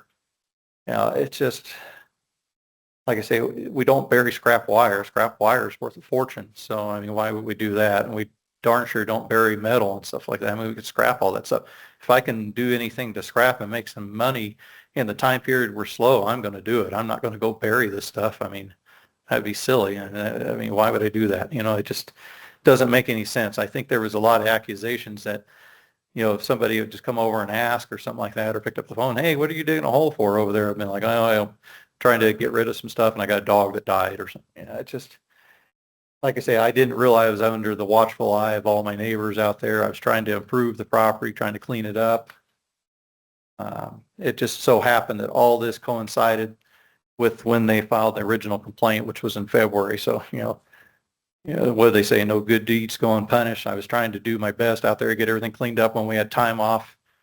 And then here we are. I'm standing in front of you trying to explain what I did in those 3 months that we haven't even done since. The only thing I've done since there is park the equipment, park the tractors there. Now I've had to go through and abide by what the board approved, which was put gravel down, put shading material up, move stuff off the property lines, including my own property line. I got to move stuff according to Matt. Even it's my property line, I've still got to be 20 foot off of it. So I've moved the equipment off the property lines. I've moved the trailers off there. I spread more gravel, parked more equipment back in the back there. Unfortunately, it's probably in Mr. Pissarro's view now because it's away from that property line that was in the front that I have to be away from, but I'm still far enough away from the back property line. Like I said, I've tried my best to try to get this thing to the point where we could get this approved. The only thing I'm lacking is putting up a fence, and if I can't get the approval to continue what I'm doing out there, I really don't want to spend 25 grand on a fence if I don't have to. I don't really even have that kind of money to spend on a fence to begin with, but if it, makes my neighbors happy and everybody can allow me to have my business out there, to be able to continue doing my work out there and park my equipment out there, because I'll do that. I'll spend the money to be able to do that. It's just, I wasn't there to make waves. I didn't park the equipment there, to be a problem and everything like that. That's not what I did it for. I thought I was doing the right thing. I didn't realize I had to have special use. I mean, I made notes from what we've talked about here. Matt's saying it's an intense use, but I just don't know what the definition of intense use is. I guess intense use, I agree, would be like the salvage yard down on Highway 80. There were a bunch of cars derelict down there and stacked up and everything else like that. I see it too because we go to Douglas and eat at Palo Verde too. But I don't know what the scale, I don't know where the scale pattern is. Is it scale like 10 trucks or is it 20 trucks or is it 10 trailers? I don't know what that scale is. So, like I said, I didn't know I needed a special use to be able to do what I was doing out there because I wasn't a business. I'm not operating there. I don't have customers come there. It's not used in that respect. Basically, I just store stuff there, park it there until we can load it up and take it to the job. That's all I do. That's the extent of the business out there. Everything else is off-site. Thank you for your time. All right, thank you. Right on time.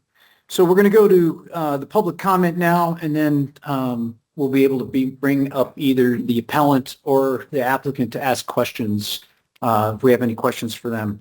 So next up, we have Bradley Cron. Oh, are you with him? I've worked for him in the past. I'm fully retired now. Oh, so you're just going to be commenting as a citizen? Yes. Not as an employee? No, I'm not an employee. Okay, sure. Go ahead. You have 3 minutes. Whenever Jonah is desperate for one more guy to go out on a job, I'll go and help him and I get lunch. But I'm not a paid employee. Okay. I just wanted to reiterate a couple of things that Jonah has said. I think that there has been some misunderstanding about what goes on his yard. I've been out there a lot, and there is recycling going on. You saw pictures of fluorescent fixtures, but those don't have tubes in them. Those are metal fixtures that were ready to be hauled off to a scrap yard. Same with the wire and the conduit. Jonah doesn't bury any of that stuff. I've been with him several times when we've gone to Tucson and salvaged all that stuff. We had a job once where we're taking all of the stuff from a pallet yard on Fort Huachuca. And Jonah had myself and another guy separate everything out of that pile, all the pallets to one place, all the metal to another place, and then things that couldn't be recycled like particle board, broken furniture. Those were all loaded into dump trailers and taken to the, taken to the transfer station, there at so anyway, when we did recycle that stuff, a lot of it went to scrap yards, but pallets, Jonah put them all in his property and put out a ad, free pallets to anybody that wants them. And there was a guy that was coming out almost every day to get pallets so that he could put them through his planer, and then he did his entire living room with distressed lumber. He thought that was a great use for him. We also gave pallets to Buena for their bonfire for their homecoming, and they were excited about this huge pile of pallets we were able to give them. So, stuff that get buried out there. The only time I've seen anything buried on Jonah's property was he's dug holes for all of those trees that he cleared off the property. He burned the trees down in those holes where it would be safer than having them out on top of the ground, and then those ashes were buried. But I've never seen any construction materials ever buried in his property. And I think in one of those pictures you saw a pickup truck that was just loaded to the gills with stuff. It was garbage. That's his garbage truck that goes to the landfill. That was not garbage that was getting ready to go into a hole in his property. He really does haul stuff away. He doesn't bury it on there. Jonah has helped me with many things, and we've become close friends, and that's why I am, more than willing to help him out, especially in a situation like this. So I thank you for your time, and I just hope this goes his way. All right, make sure. Next up is Denise Acosta, and she's online. Miss Acosta, are you there? I am here. Good afternoon, ladies and gentlemen. I want to thank you for the opportunity to speak to you regarding this matter. Mr. Barnes' property is far from being an industrial yard conducting business. I have worked and been around industrial yards several years, and I can assure you it's not the case here. His is simply a storage yard for vehicles, equipments, supply. No business is conducted here. I work from home. I'm here all day. I can assure you that there's no activity at this yard, no customers or anything being conducted here. All his vehicles and equipment can seem neatly parked. It's not a junkyard. He is not disturbing anybody's peace around here. There was a concern about the dirt. Well, we are surrounded by dirt roads, not county maintained, and Mr. Barnes does the best he can to try and maintain these roads at no cost to any of the neighbors. In addition, there's several recreational vehicles such as dirt bikes, side-by-sides, quads. They run up and down the roads, creating far more dust than what a heavy truck going 50 miles an hour is going to do going down that road. When you choose to live in this area, you have to be aware that dirt and dust are going to be your best friends around here. We all know that. This is country living. Tractors, machinery are all around in different properties. Mr. Barnes is very respectful of his neighbors. He has helped several. He put out a fire a few years ago. He pulls people out from roads. He pulls people out from ditches. He buries animals for people. He does everything he can for the people around the neighborhood. Mr. Barnes is a valuable asset to our community. Why are we trying to put obstacles on this individual's work when all he's trying to do is make an honest living?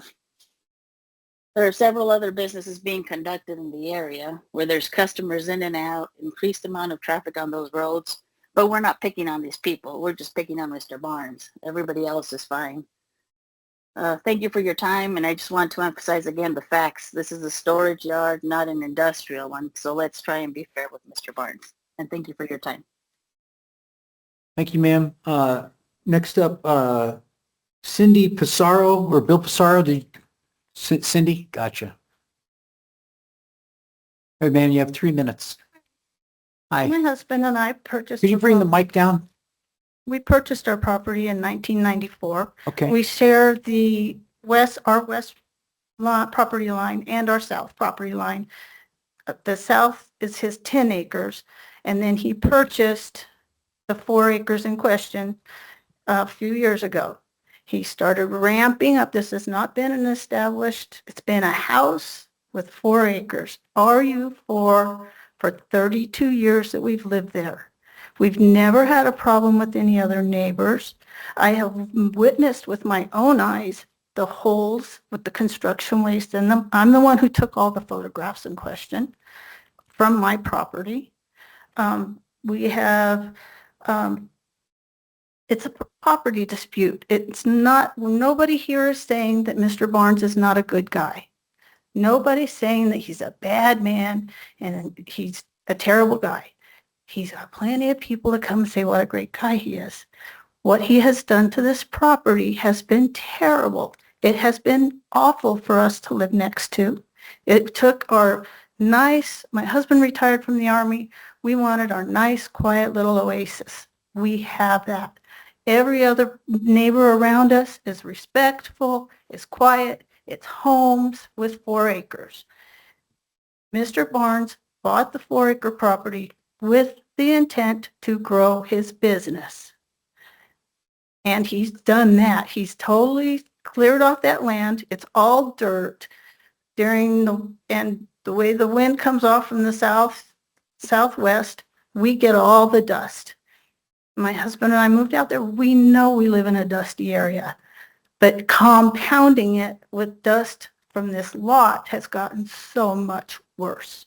I know what it was like before. I know what it's like since he's been tearing up this piece of property. We also have Mr. Crone, his character witness, lives on Ramsey Road. He is not affected by what happens on that property. Mr. Barnes said he had 3 months there where he had people working the property because he didn't want to lay them off. Well, what happens in 3 more months when it's slow time again? Are things going to be ramped up on that property? We have trucks. You saw the amount of trucks there. During the initial meeting with the board, he made it sound as though there was just him and a couple of guys jumping into a couple of trucks in the morning and that's it. That has not been our experience. The big heavy equipment, when they're loading it up, starts at 6:30 in the morning. It'll be sitting out there idling while this truck is going. So yeah, we're getting woken up by the noise and then by the dust and then the vibrations. All right. Thank you, ma'am. Your 3 Okay, minutes is thank up. you. So we have also, I didn't know if Bill Pissarro wanted to speak.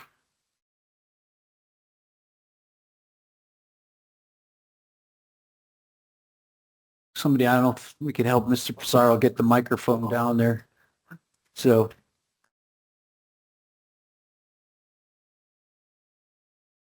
Good afternoon. All right, sir, you have 3 minutes. There you go. My name is William Pissarro. I am the owner of 8964 East Canada Drive. When Cindy and I purchased the property, we were the only ones living out there. It was heaven. Our neighbors came in. We knew we'd have neighbors eventually, but we purchased out away from everything. So we would be left alone, raising our horses, our beef, our pigs, chickens, and just being a happy part of the community. Well, Mr. Barnes purchased the 10 acres and then he moved over and purchased the 4 acres specifically to expand his business. Well, when he purchased the 4 acres, he did it to explicitly expand his business. So we shouldn't be here. It's a violation of the contract, of the rules. Rudy Giuliani said it the best. Glass windows. He broke them. He's got to fix it. I don't have a whole lot of time, but if you could put up that picture, Matt, of the before and after that Susan had, please. One of the things that concerns me is my health. I went on oxygen in 2018 and I was just able to come off it in, oh, I don't know, June, yeah, late June this year. The dust is down. It's better. But this is the most expensive investment we will ever make in Cochise County or in the world. We put it here in Cochise County. The before view is what we bought. And let me ask each and every one of you council members, board members, please look at the before and after picture. If you were going to buy a house, would you buy the one in the after pictures, front yard or backyard? If you hesitated or you said no, we have had irreparable damage done unless this thing goes away. He has ruined our investment and we need to take it back. I also agree that Mr. Anatori, men collect things. Yeah, if your house in your yard looks like that, we need to put some drones up and take a look. And I got 40 acres though. I got a little more room. reclaiming my time. Yeah, I got you. I'm kidding. I'm kidding. I got you. And Ms. Gonzalez, I appreciate the bringing in the Route 80 because he's not just doing it on his 4 acres. He's also doing it on the 10 acres. And if you'll allow the drone footage, it'll show the tire tracks going over to the maintenance tents. He's closed down one of our roads, which was my fire exit or fire entrance, and he doesn't maintain. Now, he can be the nicest guy in the world, but from where I'm sitting, he's interfered in my life and my happiness and our investment. Thank you for hearing me. All right. Thank you, sir. That's all the people that have asked to speak. Is there anyone in the audience? Anyone in the audience that is asking to speak? Yes, ma'am. Can you come up and just state your name for the record because you're not on the list, so. Yes, thank you. Michelle Carson. And as far as I know, I own the adjacent property to his. Okay. But if there's a gap on property lines in between his property in question and mine, I'm not aware of that technicality. Primarily, I'd like to speak to, yes, we live on unimproved roads. We live in a neighborhood. And living out there, dust is a matter of life. We have learned to embrace it. Some of us even name it and keep it as pets. And part of what started this whole complaint issue, he was fixing the road, predominantly Ricardo, which is not built and does not hold up well, especially during the rains, to traffic, not residential traffic, certainly not larger traffic. Part of the reason he repairs it is so that he can get his personal vehicles in and out. Part of what tears up the roads more than any other piece of equipment are the ATVs, the four-wheelers, and the other recreational vehicles that are out there. Judging by the observations I have made on lack of license plates, I'm sure many of them are operating illegally because even to be on those non-county maintained roads, they are required to be legally registered, legally insured, and operated by licensed drivers. Given how many of them are operated by children well under the age of 16, I promise you none of those are happening on a regular basis. It's part of our life living out there. Most of our neighbors own horses and haul horse trailers. In order to haul a horse trailer, you have to own great big high horsepower vehicles. Majority of them own diesels. Diesel engines are not quiet no matter how respectfully they are operated. It's just a matter of life. You trying to say that our neighbors can't own diesel engines now because they make too much noise? Are you trying to say we shouldn't come and go as we please from our own properties? I personally have left at wee hours of the morning, and I'm sure my neighbors have heard it. I have personally come home late. Family obligations. My elderly father has health issues. I'm a single daughter. When he needs me, I drop everything. I go running. It's what we do. Forgive me. Another part of it is we have Amazon, UPS, and FedEx. In the last 2 weeks alone since receiving this notice, I have counted them in our neighborhood 25 times. Not a single one of them was operating at the residential speed limit of 25 miles an hour. Not one of them was driving courtesy to any other drivers in the neighborhood. Again, creating far more noise, far more dust, and tearing up our road far more than anyone. In the 25 years I've lived in that property, I assure you the neighbors before him were far more annoying because oftentimes I was the one calling the sheriff to report their loud parties, including DJs, unsafe bonfires. All right, thank you, ma'am. Is there anyone else in the audience that would request to speak? Anyone else? Chairman Antonori, there is someone online that would like to speak. I was just going to try to get the audience knocked out first, and then was going to go online. Anyone in the audience? Anyone? No, none? Okay, next we'll go online. Is there anyone online that requests to speak? I'd ask that you speak your name because we don't have you on the list. Anyone online? Hello, I would like to speak. Can I get your my name, name's please? Genevieve Eberhardt.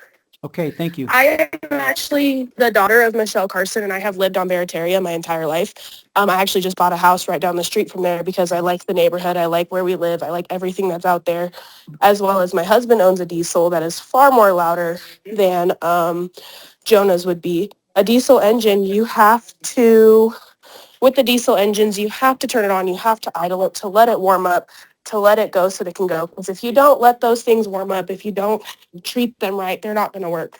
They're not going to drive right, as well as there are far more louder and more annoying vehicles that drive down our roads, like the Amazon trucks, the UPS. They drive a lot faster and a lot louder and a lot more rough on the roads than someone driving 15 miles an hour down the road on in a bigger vehicle like Jonah does. Jonah is a very good neighbor. He's a very nice guy. He has helped my family as well as everybody else with anything and everything that he could. I don't see him as a problem living there. Everyone out there has their problems. Our neighbor to the left of us has far more junk in his yard than Jonah does, and you don't see me complaining to anybody about it. I just let him do, I let him live, I let him be, because it's not a problem to me. I let him let his yard be a mess. I know my yard's clean. I know that I can live with it, and if you can't live with it, I'm sorry, that's your problem. Don't make it everybody else's problem. I'm done. Okay, thank you, ma'am. All right, anyone else online that requests to speak? Anyone online? Please unmute yourself and say your name. Going once? Going twice? And that's it. Okay, so now's the time to address for any members of the board if you have any questions for the appellant or the applicant or staff.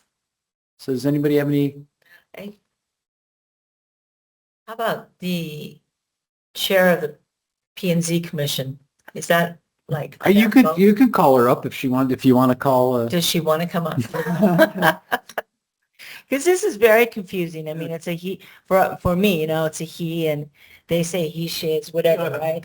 But please state your name so we know who's talking. My name is Kim Depew, Chair of the Planning and Zoning Commission. Thank you, ma'am. So one of my problems is that RU4 is for a specific type of living, right?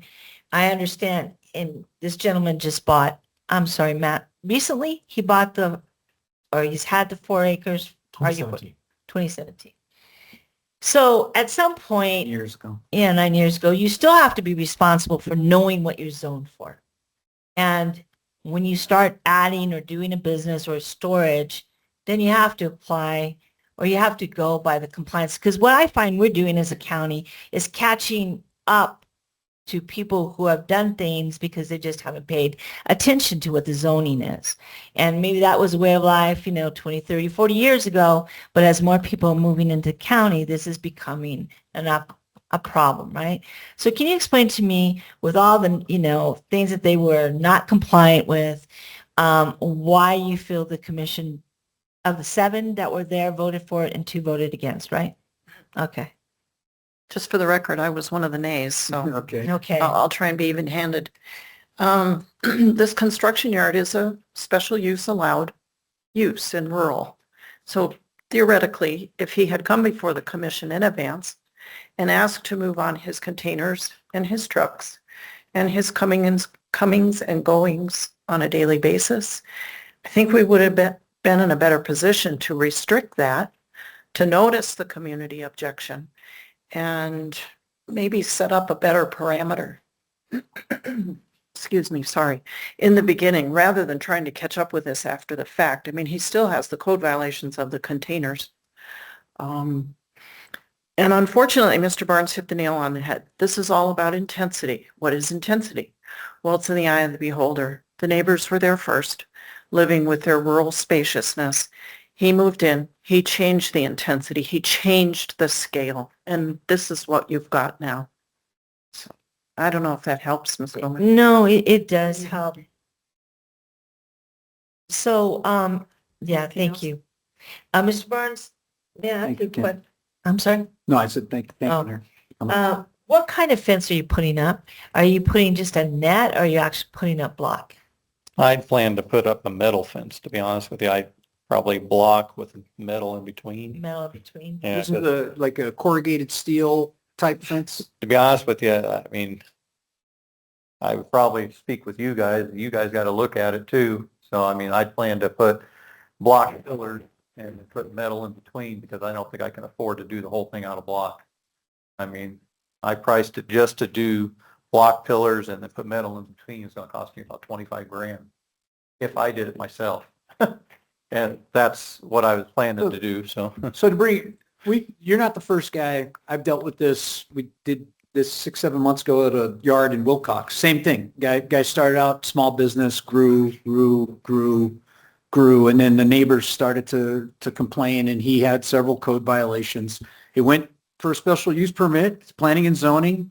What they basically did is, it sounds like the exact same thing. They basically said, you've got to basically clear out the heavy equipment to put gravel down, put 2 inches of gravel down anywhere you're going to drive or park anything, and you have to put up a screening fence. correct. That is invisible to see through. Mm-hmm. So that, and it had to be. Can't be chain link or anything. No, like that. no. Yeah, that's I what, think it was 6 feet or higher, 6 to 8 feet, right? that's, I was planning as tall as I could get, something that you could see. It's 8 feet's the legal height. We would require at least a 6-foot screen. Yeah, it was 6 to 8, I think was late. You can't go above 8.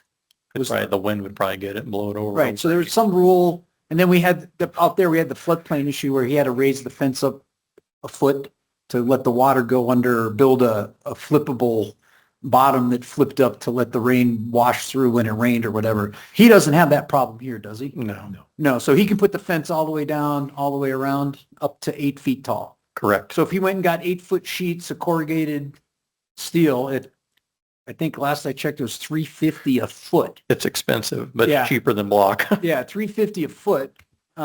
He would be able to screen off, and I would assume you're going to start with the sections that are neighbors that.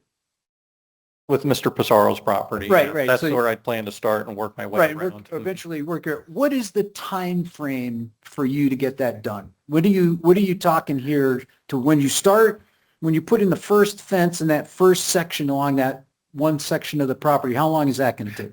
Since I'm going to be doing it myself, I'd like to at least have till the end of the year if possible. So 90 days. Yeah. Ish. Yeah, I can work on it. I've been already, since it was approved before, I already moved everything off the property lines. I already met with Matt about the permits for the containers. We were actually moving forward with that process because we didn't have an appeal yet, but the appeal was filed on the last day of, the limit, the 15-day limit. So that stopped everything, but I still went ahead and moved forward with clearing everything off the property line so I could build this fence. And then I also repaired your fence too. Your fences, that was the other requirement that I didn't have. Apparently the corner of the fence was damaged on the southwest corner, I guess, of your property. So I replaced that section of fence over there. It's in the picture. You can actually see where it was damaged. They do have a picture of that. I have a picture on my phone that I repaired it, but those were the requirements: the gravel, the fence, the shading, basically some sort of shading. It's whatever to block the view, basically. I figured, like I said, the cheapest option I had was put pillars up, block pillars, and then put sheet metal in between, maybe at 10-foot spacing or 12-foot spacing. Because I've priced all kinds of different options. I called around trying to get chain link that was like 8 or 10 foot, and they get those little slats to put in there. That was going to be like 75 grand. Yeah. And I'm not taking out a second loan just to build a fence here. That comes to my next question. Yeah. Right. So you're about to dump 25, 30 grand into Yeah. this property. Out where I'm at, which is quite a ways from you, so I wouldn't impose on you to move out there, but I'm just giving an example. Most of the land out there goes for 2,500 to $5,000 an acre, right? So you're about to dump 25 grand. Is there any option that you can look at another parcel somewhere in nearby that you can get for 15 grand or 20 grand and then Be in the same boat again. you'd be in the same boat? Well, I looked Because at, you're just outside Sierra Vista, right? I think is where. yeah, I'm right on the outskirts of it, Yeah. right on the edge of Hereford and Sierra Vista. And To be Sierra honest Vista's, with Sierra Vista's going to come to you Yeah, they will. eventually. And Sierra Vista's got its own slew of what they consider small business. I read some articles about that too, but that's neither here nor there. That is something you not even looked at. You never considered maybe doing a. I looked at commercial property. Commercial property is super expensive right now. I don't know if it's due to all this drama with the data centers or what. Further but- out, I don't know what road you're on out that way, but I'm in between Barataria and Canada. if you go further out into the county, and you find an RU parcel out there, and then you come in And ask for a special and get use. the special use The- permit on that. The only problem we have there is security because I'm always afraid somebody's going Because you live next door and you. I do. I can keep tabs and on equipment your stuff. doesn't have a title. So, I mean, equipment can be I loaded know, up and hauled to same- Mexico. Same worry with me. Well, and if I can't be there to watch it, you know, I Yeah. just, like I said, I'm willing to spend the money to put a fence around there to secure, it benefits me because it makes it more secure from people coming in there. That's fine. And then it benefits Pissarros because they don't have to look at my junk or what they consider junk, you know. I consider stuff that I make a living with. So you're, to get the process down, first, you're going to put all the gravel down. I've started that process, Okay. yeah. All right, and then the next is the fence along the most obnoxious. Well, the next property. would be is I need to pursue a permit from from Paul, right? I got to get a permit for my containers because I didn't realize I never heard of that. I didn't know you had to have a permit for a shipping container. If it's over 20 feet. Yes, over 400 square feet, right? Yeah, it's over, if you So, have a yeah. 20 So- footer, you can get away with it. But Right. if you have a 40 footer, you got to get a permit. Correct, and I didn't know that. I considered them temporary movable things that people have all over their property, all over the county, you know? That's why I Yeah. get 20 footers. Well, then I'll get 2 20-footers and butt them up, you know. So we'll sell the 40s. So- Actually, as long as they're not connected. Well, that's, Yeah, I whatever. didn't, I don't know the rules. It Yeah, didn't say, yeah. you know, now I know the rules and I Right. didn't know them before. So, but, yeah. the other thing I have here is, the pictures of the rock crushing and the gravel and all that other stuff. Obviously, you're asking for a parking lot. So anything other than parking a vehicle there.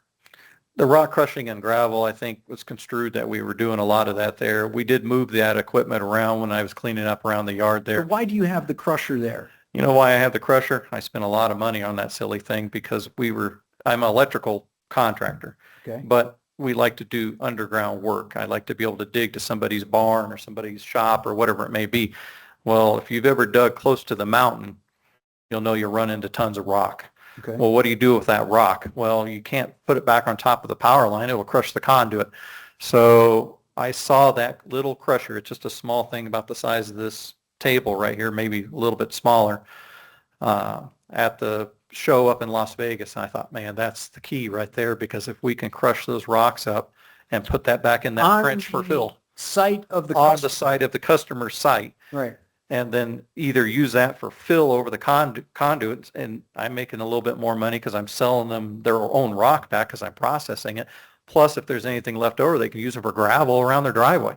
Because, you know, normally in places that we've been working in our rural areas, very rare that we work in town where we're dealing with grass and concrete and everything else like that. We're mainly dealing with people out in Benson or Wilcox or out in the outskirts of Hereford or something like that. But like I said, that little crusher has been the key to making fill that's acceptable. Crushing in that 4-acre parcel. I can't say I've never crushed on that parcel. Okay. Saying I have crushed on that parcel for my benefit to make my gravel that I'm putting down on that property right now.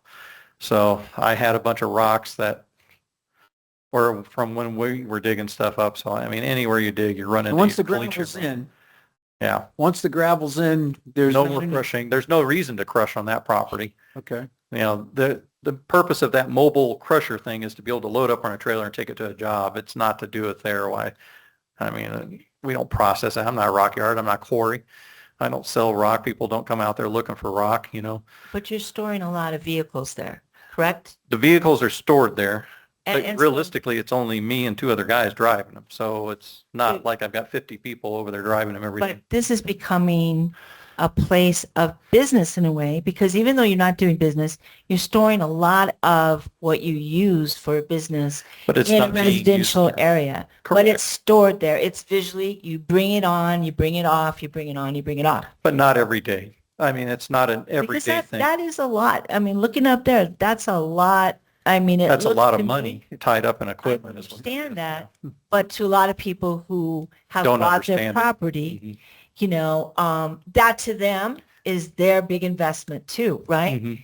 So, I mean, this is a really between a rock and a hard place, because I respect the fact that this is your property and you want to do what you want to do with it, and probably if you had been in a more rural area, not a problem, but you know, I it's think I was in a rural area. as we're growing and you see more wildcat development, more and more people are buying in that area that you are in. It's becoming more urban than it is rural, right? Unfortunately, yeah. So I mean, you have 4 acres. You bought you had 10 acres, and then you bought the 4 acres. Am I correct? Is that how it went? I bought the 4 acres that's in question right here, but I didn't buy it for the business. I mean, they make it sound like I bought it that way. I sent everybody a letter out. The reason I bought the property originally, because my plan was to bring my father and my mother out here and actually tear down that old crappy house there and either put in a manufactured home or do something for them. But that's a problem. But Right. that was what I was planning to do. Right. That was your intent. That was the But intent. this is their reality.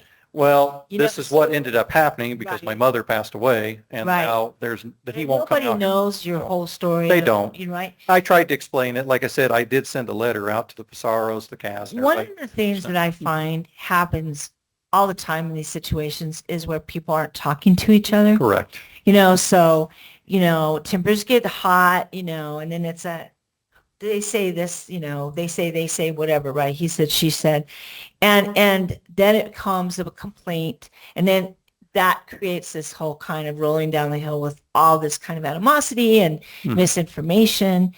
Is there any way, have you ever sat down with, you know, the people that are opposing this and just let's just, you know, have some chocolate chip cookies and milk or something and discuss about how maybe there can be a compromise? Because I don't know, one of the things was one of those conditions to put trees, or was it just a fence? It was something I was going to do because I don't like looking at a fence. I'm sure they wouldn't like looking. I think it's prettier to look at pine trees, but I could 'Cause go I down to find Douglas and buy them down I there. find you very nice. I find them very nice. I find, you know, that it's a situation that we're looking at a lot of times, and that growth brings these problems, and then you're trying to create a business. I don't want, you know, to damper that, but I understand that it does look like a business. And then when you talk about, you know, not allowing people to look at what's going on, that also gives a sense of, It wasn't me not allowing it. It wasn't, they didn't ask for permission. well, you know, when you have code violations, right? Mhm. I know they can't go and take the drones over your property, but code violations are an issue. And so and that's probably where you are on, and, you know, there's an imbalance I there. think everybody would. I don't think anybody would like a drone over their property. I'm very familiar with the law, so let me explain to you. So anybody in the public can fly the drone over his property, whether he likes it or not. Anybody from the public can take photos of his property anywhere from publicly accessible areas without going onto the property. The government can't go over. Is restricted from flying drones over property because of what's called the open field doctrine and the plain view doctrine. So if there is no fence or no obstruction, the government is free to look and see whatever they can see. But if he were to put up a 6 or an 8 foot fence, the government cannot do anything to look over that fence. The public can, his neighbors can, they can put up a drone, they can stick a camera up on a pole. As long as they're on their property, they're able to do that. But the government, because of their court case precedent, says that if he were to put the fence up, we cannot put a drone in the air to overcome the fence. And that's the way this. So That's a little unnerving in my book. It is, but it's, you live in a free country, people. I know, people and I looked up the rules on it too, Like the because media, for yeah. example, right? Freedom of the press. If the media wants to come out there, Channel 9 wants to run a drone all over your place, they can run a drone all over your place all day long. I mean, there's nothing you can do about it. Mr. Chair, Sure. I have some comments and then Sure. I would be glad to. And then we're going to have the other, we'll get back to you guys in a second, but we'll finish up here. And then go ahead, Mr. If we could see slide number 13, please. Thank you so much. I would start out by saying I believe Mr. Barnes is doing his best, and I can see why such a decision would be affected by his personality and good deeds. And we've heard some people talk about his personality and good deeds.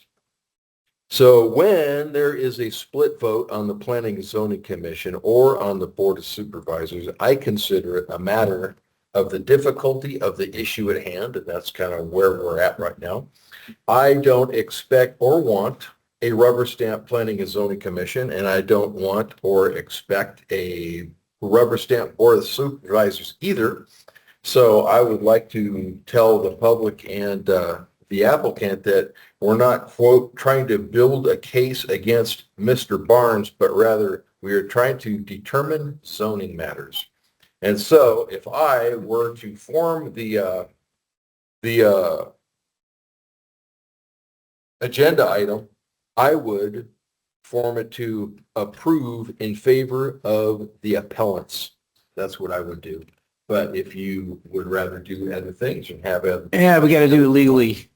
And I think that's the issue. The issue here is that it was an appeal filed, and we are either going to grant the appeal or deny the appeal. Or we can kick it back to Ms. Depew and her crew on planning and zoning. So you guys can keep talking about that.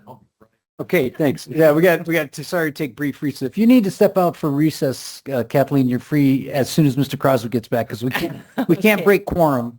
So you got to wait until and you know, Mr. Barnes, please understand, and those that are against this is a real difficult situation for me because I don't know enough about it. And it's you both sides. I know some of you are really good people. So it's hard because I know a decision has a big impact on you. Go ahead. Do you have another question? Yeah. So the challenge, it's Mr. Crosby was trying to say, is the balance, right? So here's what we're trying to find. So we have to balance private property rights. You have private property. You have a right to utilize that private property.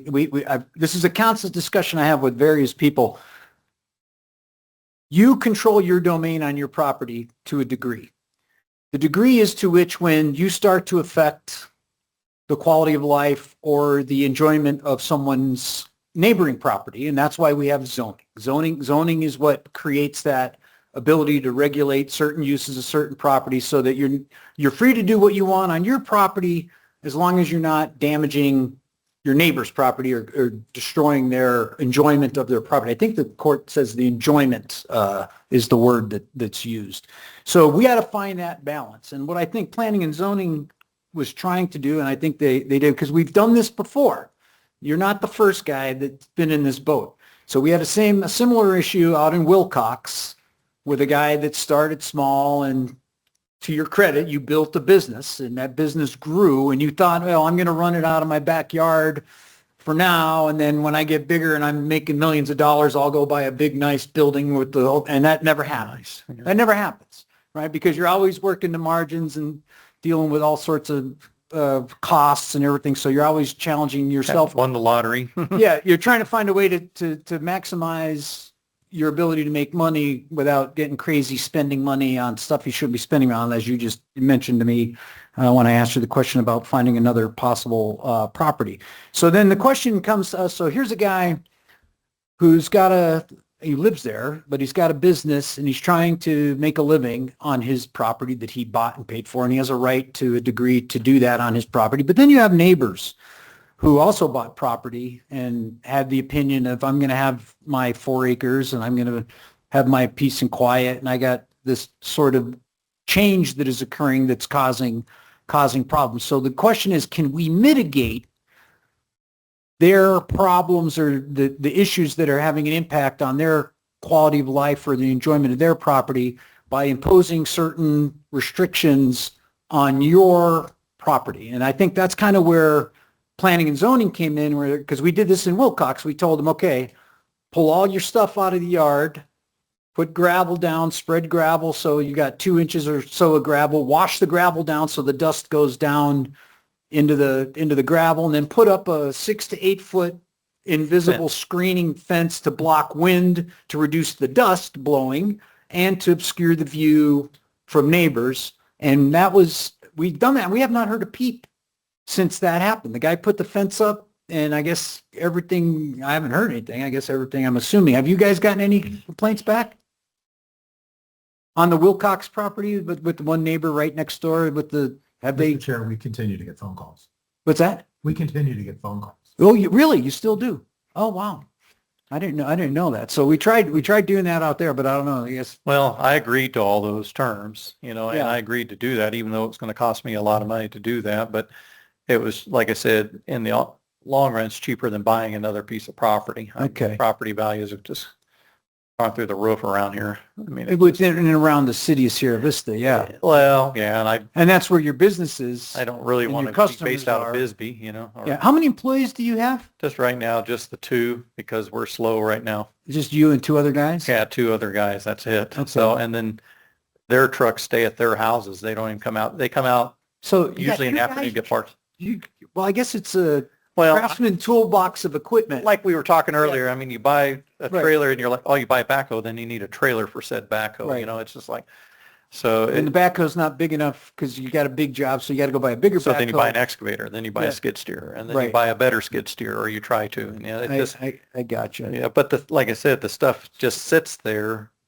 Right now is not the time to sell equipment. I probably will sell some stuff to be able to afford the fence. I'll have to put maybe a few trucks up for sale or something that I probably really would regret selling, but I just need to get this right to the point where it's under control. And So yeah, so that's the challenge. The that's challenge my again give and take is I got to funding, figure out what I got to do. find that balance. So we're going to bring up the appellant in a second here and have the kind of similar discussion. So from your perspective, though, you're willing to get the gravel all done, and you're willing to put up the 6 to 8 foot screening fence, Correct. starting with the most The appellant's obnoxious property, yeah. line of your property that's and then eventually you're going to get the whole Correct. property done. Correct. Yeah, I mean, I border most of the southern edge of that property. I actually all of the southern edge of it. My other property, my 10 acres, part of Mr. Pisaro's property is on that southern edge. So can we put that picture up of the parcel with the lines through it? It shows all the neighboring parcels. Yeah, and I've got, like I said, I got a plot map here too, so we can see those too. But Yeah, that. Your pages are numbered. Oh, they are on numbered. page 3. Oh, yeah, number 3. I'm sorry. So I'm assuming, Matthew, this is north and south orientation It is, on yeah. this picture. Okay, so you own the large parcel just to the south of that, right on the other side of what is that? McCrum. McCrum Lane. McCrum. So that's you. That's your parcel right That's there. my parcel there, yes. So you can, and then, sorry, what is the gentleman's name? Mr. Pisaro, where's his parcel at relative to that? You want to give them this map? It's due east. Oh, so he's due east. So he's got the 4 acre parcel directly to the east. That's just east of, So is that 10? they're 4 acre parcels. Big one that's east of where those little signs are. So you see the bigger parcel, is that Give 4 that as acres? one, see if that'll make more sense for them. So it says right on there, 37 in. it's 4.03 acres.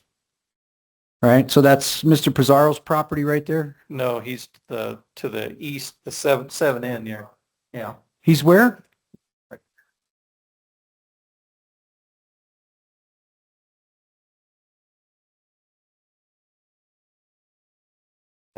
That is east.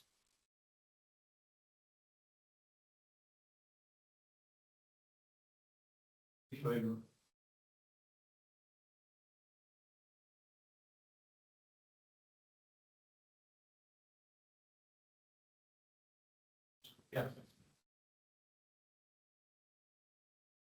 Yes, Mr. Barnes, I come back to this main issue, right? So which one is it? Is that you changed the intent. You was going to be for your father or something like that. So you've expanded, and do you intend to expand and keep on putting more and more I didn't vehicles really there? technically expand. I had all this stuff on my other property with the 10 acres. I've really only bought, to be honest with you, I've only run this out of that yard for like the last 3 years. Because he expanded off of his acreage. Well, I Not didn't overflow out of my property. I just moved it over there because it was more organized, you know. Yeah. So I tried to get things, like I keep trying to say, I'm not a junkyard. I despise me to see a trailer with a flat tire out there. That is just my ultimate pet peeve, to walk out there and see something with a flat tire on it. So I organized everything on that property next door where it was all lined up in lines. I had the trailers lined up against the fence because I figured nobody with a dirt bike could go throw a rock through a trailer. So I put the trucks right in the middle. There was a picture that showed all that, so that you can't get to that thing other than shooting a rifle or something at them. Like I said, I didn't want Antelope Run Electric coming over there and ambushing the equipment, but I'm not saying they would. But. So Mr. Pizarro's got the 12.5 acres. That's his parcel? He's 7 in there. Yeah, it is. He's nodding his head. Yeah. Yeah, so it's the one directly to the east, to the right of the parcel. That's Mr. Pizarro's parcel. So that one section there, that east section of fence, is the fence section that he's going to do first. Correct. And then who's to the north of that fence line? Those people I spoke to, I've got their name in my list here. I might be able to get to it quick. Okay, so then would that be the next section of fence, and then? I think the next section will be the south section that's on my 10 acres right there, south and east of the boxed hatched area, and going towards the east there on the bottom half of the Mr. Pizarro's property, because that will block everything off on Mr. Pizarro's property to put that fence along that right angle of that edge right there. Okay. So, yeah, that'll be the next part. And then the part to the north of that property there, I spoke to those people. We were trying to figure out what kind of fence, because I told them what I was going to be doing over there. I told them what I was planning to do, and she was okay with that. She was like, oh, that'll be really nice. So they didn't really have any complaints at all with it, but I told her, I was like, this is what I can afford. If you want anything more than that, you're welcome to help me, and it'll be our fence together. But she's like, nah, I'm happy with the barbed wire. That's all on the property right now. Yeah. So, sure.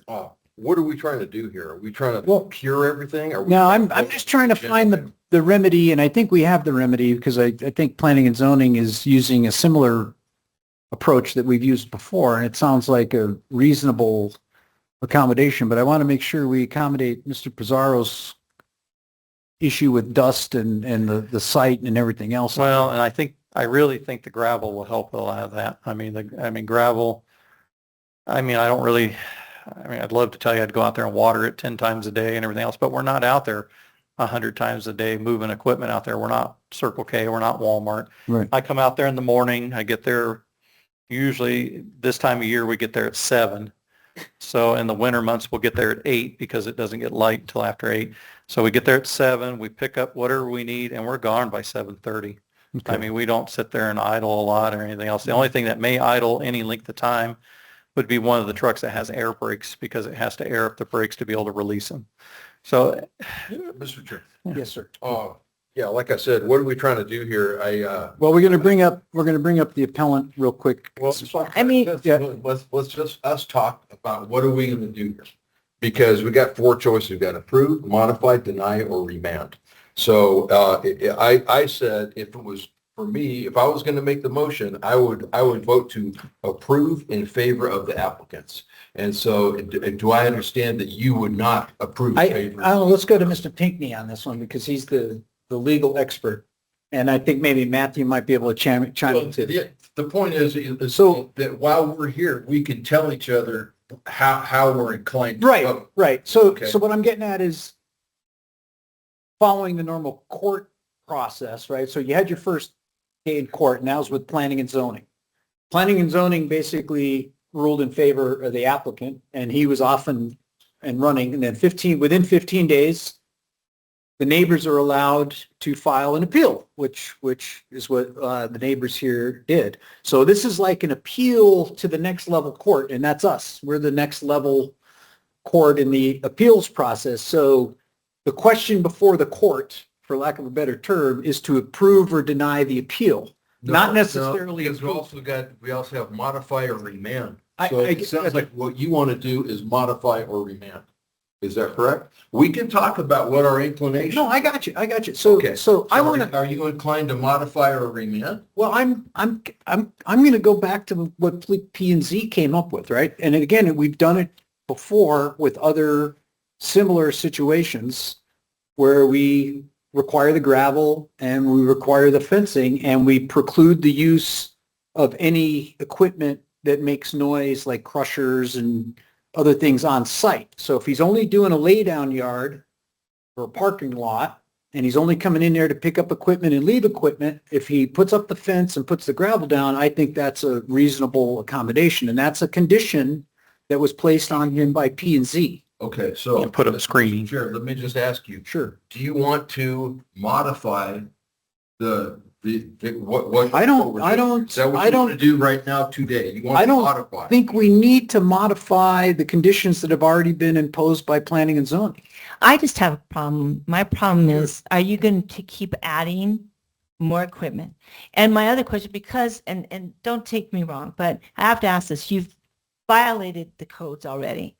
So I think from their side, I'd be wondering if this goes through and you're granted, or we go against their appeal, how do they know that you're going to keep up with your end of the deal?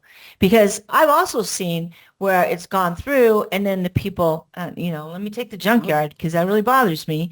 Now he's putting up a screen, but you see through it, so he's not really doing what he's supposed to do. And then it takes us, because we only have 2 code enforcers, we have to get another complaint, and then I can understand their concern that the things that you say may not happen in a timely manner or may not happen at all. And then what's the word I want to use? How do we keep up with what you're supposed to be doing? Because I see a lot of situations where it goes through, and that part.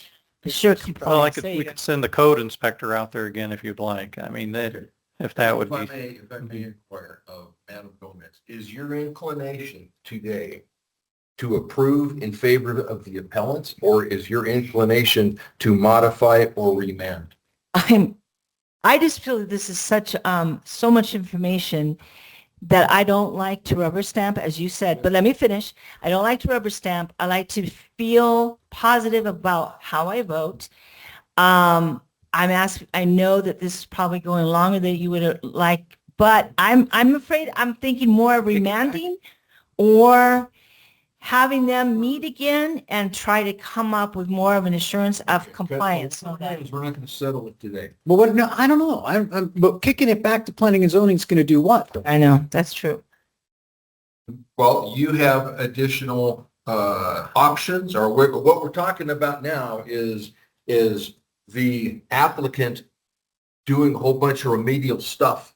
And that is going to have to, otherwise we're going to be here for 50 years with the applicant, with the appellants. I mean, today, we're going to be here for 50 years today. Well, I don't think so, but I think it's our duty as elected officials, and then there's a certain expectation, but let me finish, when it comes to an appeal, to make sure that we're making a decision that I feel good about. I'm not just going to just do it because we got a time or a clicker or something like that, and, we're supposed to be out of here. This means a lot to Mr. Barnes, and it means a lot to the people who appealed, and I just don't want to rush through anything. So you're not getting rushed by remanding it? But remanding for what reason though? Usually when we kick it back to planning and zoning, it's because there's new information or staff has come up with a different mitigation approach or something like that. And we send it back. That's what I'm talking about. Is there another mitigation approach, Mr. Taylor? I mean, it is because if the applicant says, I'm going to do gravel, I'm going to do a fence and all that kind of stuff, and the appellants say, no, I still don't want it, then it isn't going to get settled by remanding it. or whatever. If the appellants are saying, I don't want this under any circumstances, okay, we don't want it, okay?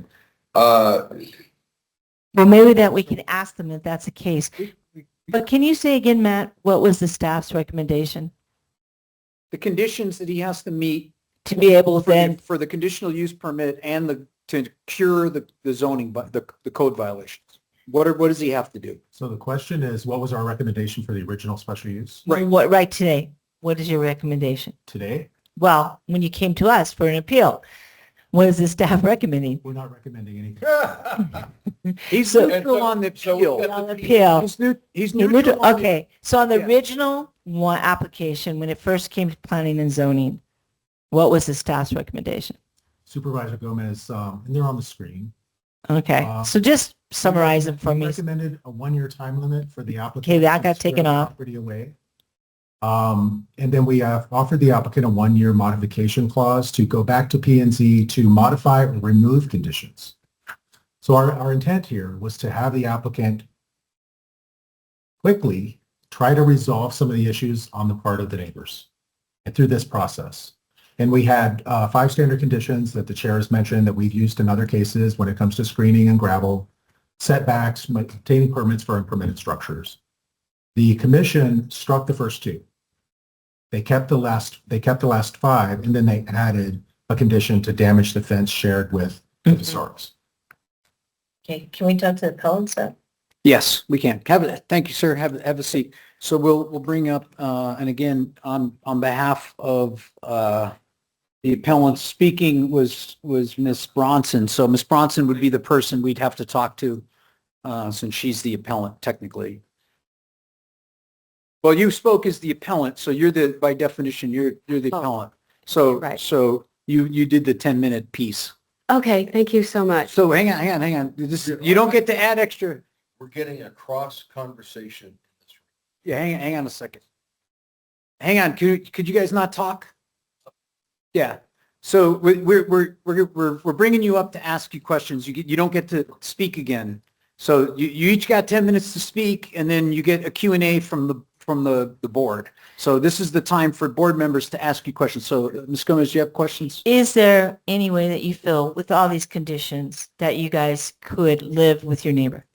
There are very few conditions, and that's part of the issue. The way that the staff wrote the recommendation was that the use would be removed. And then there was the opportunity for him to come back and have it looked at again. But my understanding is because that was the recommendation, it wasn't heavily conditioned because that wasn't the intent from the planning staff. The planning staff did also announce at the planning commission meeting that they believed the use was too intense to adequately condition. It was too intense to protect the neighbors through conditions. And I do also want to mention that Mr. Barnes has a zoning violation, an active case violation on his neighboring 10-acre parcel. And regarding the expansion, the solution for him would be to just move all of that violation down to this 4-acre parcel. This 4-acre parcel is already so intense. If you saw our photos, if he adds the violations on that 10-acre parcel to this 4-acre parcel, it's just going to be unconscionable. It's the equivalent of spot zoning because this runs with the land. So now we have an industrial use in a rural residential area that runs with the land. There's no conditions regarding intensity. There's no conditions regarding days of operation and times of operations. He stated that he wants to operate 7 days a week, and he does operate 7 days a week. In addition, there's 7 in the morning and I guess 10 o'clock at night, maybe. I don't know what is. Yeah, but I mean, that's a normal operating condition. Anyway, we don't have noise ordinances in the county. You can pretty much. But is that starting at 6 in the morning? You could start making noise without being. That's 7 days? Isn't a normal week Monday through Friday? So is he going to be operating on weekends? I don't know. I believe the point that is to be made here is that the appellants do not want to modify or remand. Yeah, they want approval. That's why they appealed. Yeah. the appraiser's office has this classified as a salvage yard. They don't have it classified as just parking a few vehicles. If you did notice the photos, this is extremely intense. There's huge semi-trucks, tanker trucks, all kinds of heavy equipment. The Planning Commission did not see those photographs. I've got that out by me too. I mean, I got a well drilling company out there. I got a marijuana farm next door. I've got all these guys are out there doing all sorts of business, and that's kind of in the We're complaint driven. I got you. We're in the RU section. You're not in an SR 176 or whatever it is, or SR 24 or whatever. You're in an RU, and RU is kind of, I know it's not zoned exactly, but it's kind of like the Wild West of Cochise County when you're in RU, and you can get special use permits for practically anything in an RU space. And that's the thing. It's not like you're inside an incorporated municipality and you got all this stuff. It's just the risks you have when you buy RU property is a guy will put a well drilling company next door to you, or across the street they'll put a marijuana farm. And guess what? They have a right on their property to utilize that property in that area to do what they want to do. And it's just the risk you run when you buy RU property and not buy property in a zoned residential. But I also think you have a reason to stay within code compliance. You can't be going and doing violations and violations on this property and that property. That doesn't make it right either. So then they can do all kinds, everyone can then have all these violations. If you get the permits, which I know he's doing it retroactively. Well, that's the problem. But I mean, you still have due diligence to the law of what you're zoned for. And this sounds like it's very intense. And, okay, so I've kind of... Supervisor Antonori.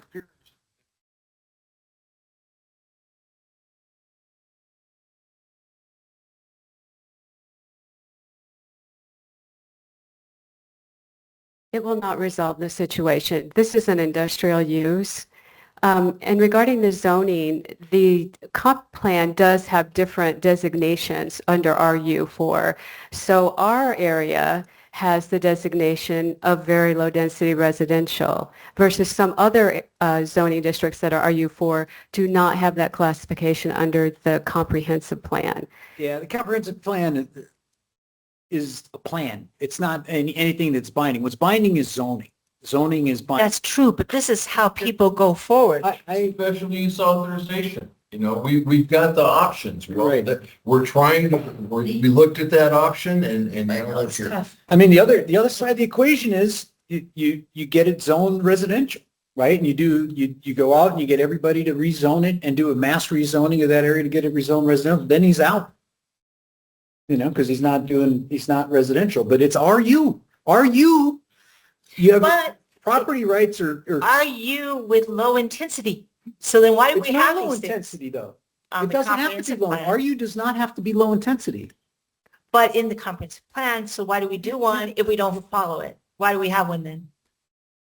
Well, again, that's a plan. What we're talking about here is legal here. It's the ordinances and the zoning is something that's held up in court. The comprehensive plan isn't something that would hold up in court. It's a plan. It's not a law. It's not an ordinance. It's not a zoning. It's a plan. It's useless paper because if we don't. It's supposed to guide us. It's supposed to guide us, exactly. Yeah, It's guide us. It's not a binding document. Guide us in the way we decide things. Supervisors, in terms of the zoning code does have these factors that the special use applications are to be evaluated against, and one of the factors is, does it comply with the comprehensive plan?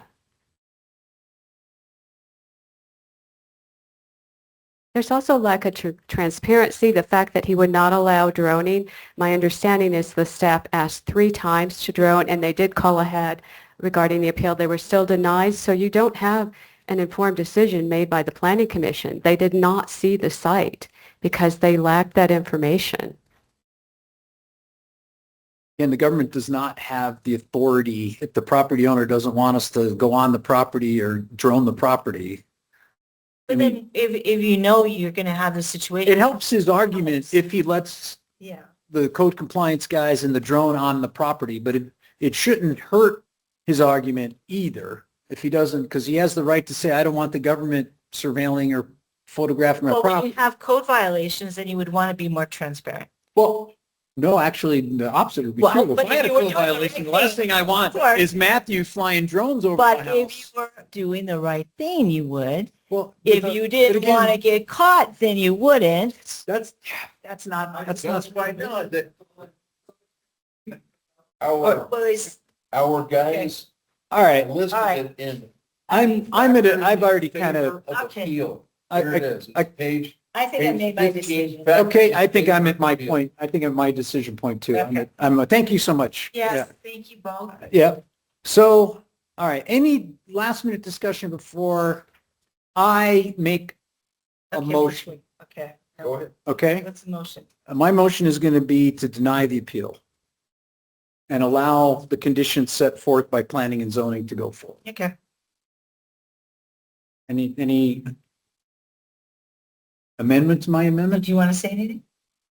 No. Because you look like you're about ready to say anything. I said, if I would have made the motion, I would not have made that motion, but you can make that motion. So. did Okay, you make well, a- so, okay, I'll do it. I'll do it now. So I will make a motion to deny docket number SAU 2601, an appeal by Bill Pizarro, Cindy Pizarro, Susan Bronson, and Karen Cass of Planning and Zoning Commission approval of special use authorization to legitimize an existing contract construction service at 8873 East McCollum Lane So this is to deny the appeal. and allow what planning and zoning did to stand as the conditional use permits and the permit. That's my motion. Do I have a second?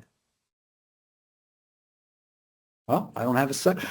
So I guess that's, so, okay, so there's no second, so then I need to hear another motion.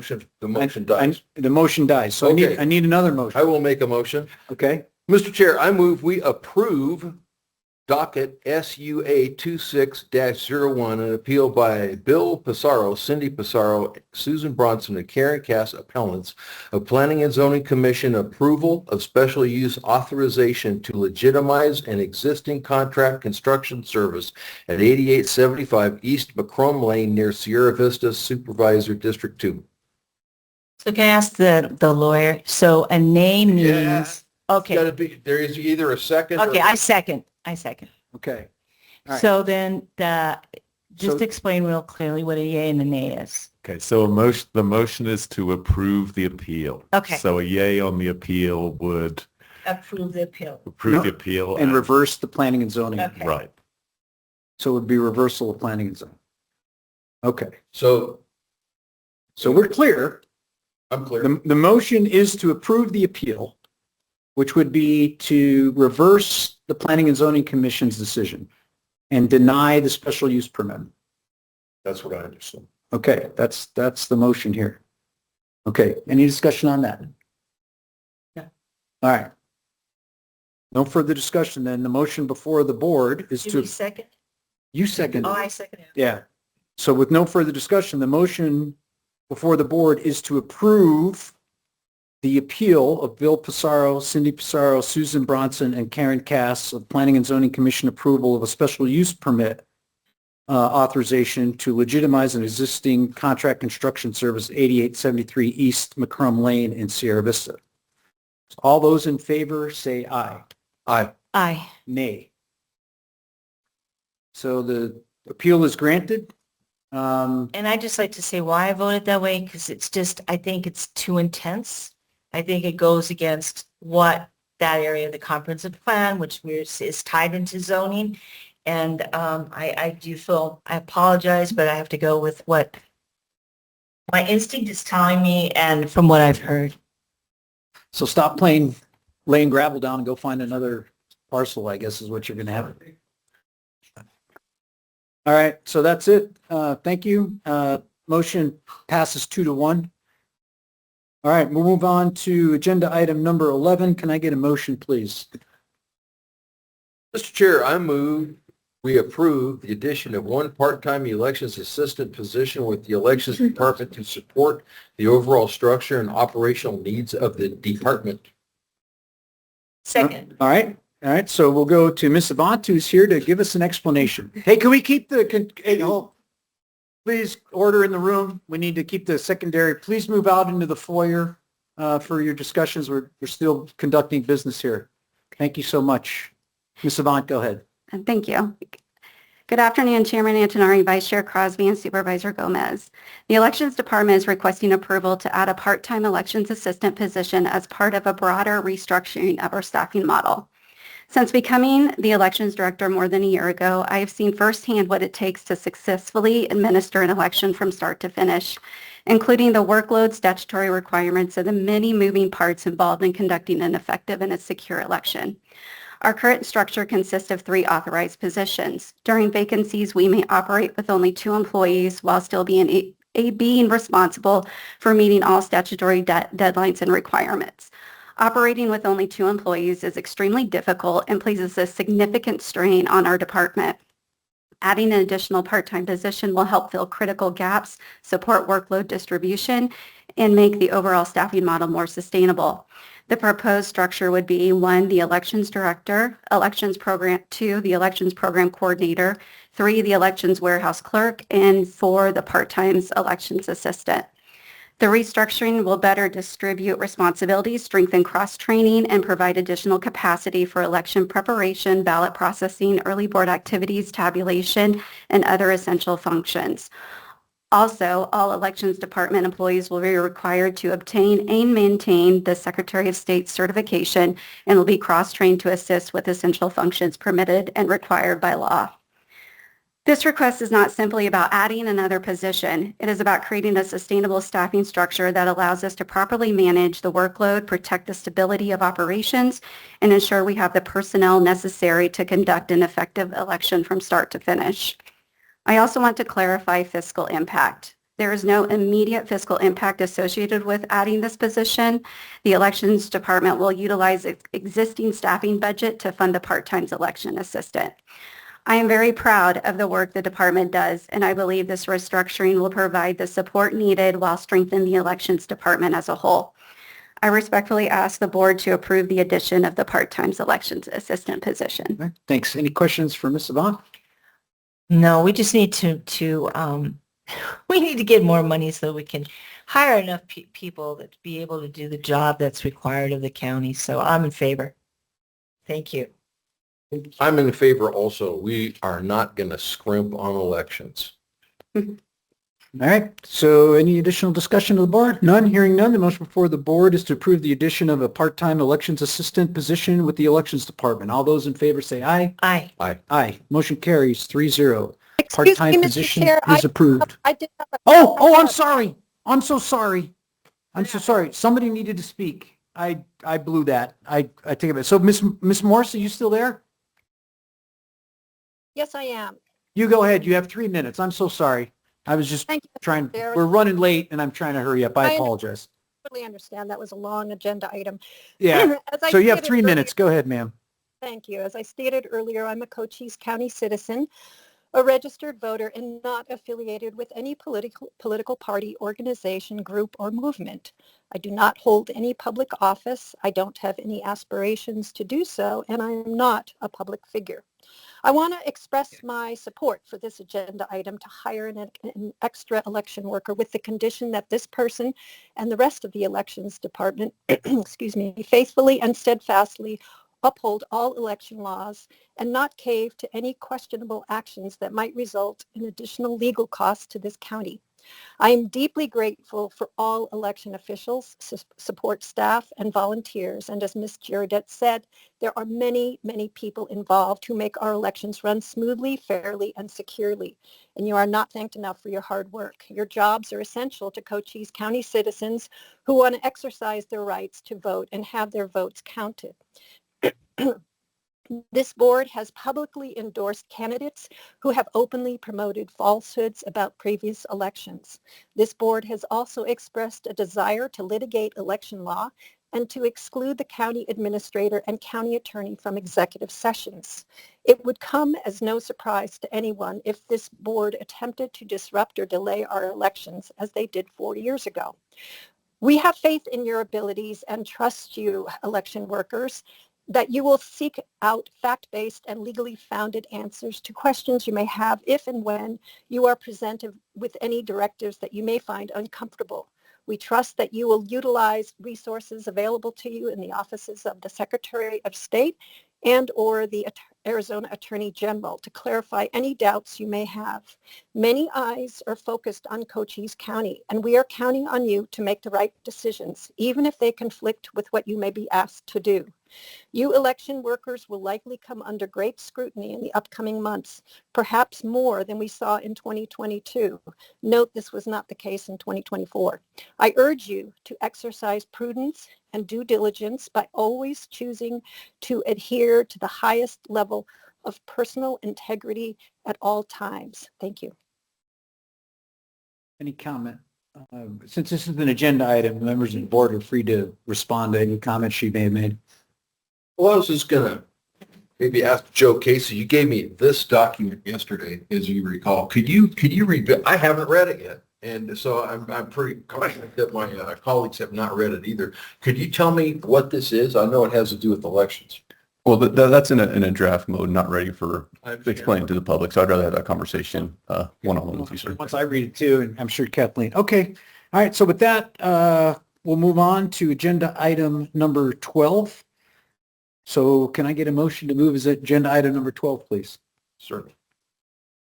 Mr. Chair, I move we approve intergovernmental agreement IGA CTR 067930 Amendment 3 Women, Infants, and Children WIC and the Breastfeeding Peer Counselor BFPC program between the Arizona Department of Health Services ADHS and the Cochise County Health and Social Services CCHSS in the amount of $735,360 for WIC and $63,824 for BFPC for the period October 1st, 2026 through September 30th, 2027. And I'll second it. Okay, so let's go to Ms. Durfus, is that how you say it? Ms. Durfus for an explanation. Yes, thank you. So good afternoon, Chairman Antonori and Supervisors Gomez and Crosby. Nice to see you again. Today I'm bringing the WIC amendment to you for approval. This is year 3 of this grant cycle. So we hope to continue providing nutrition counseling, resources and referrals, breastfeeding education and support, as well as a nutrient-dense tailored food package that would be provided to supplement the dietary needs of vulnerable infant, children, pregnant and postpartum women. Our expected caseload for this next year is 2,980 clients a month at all 7 of the clinics spread out throughout Cochise County. And that's a running total? A month, yes. Wow. Yep. That's our goal. And so, But how come our population is dropping if we got 2,900 mothers and infants a month going in for WIC? I mean, that's just a remarkable number. I don't know, man.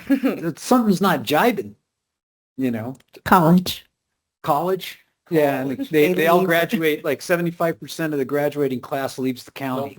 High school, anyways, sadly. Okay, any questions for Ms. Durfus? No, sir. None? Thank you so much. Thank you. All right, so any questions or discussion amongst the board?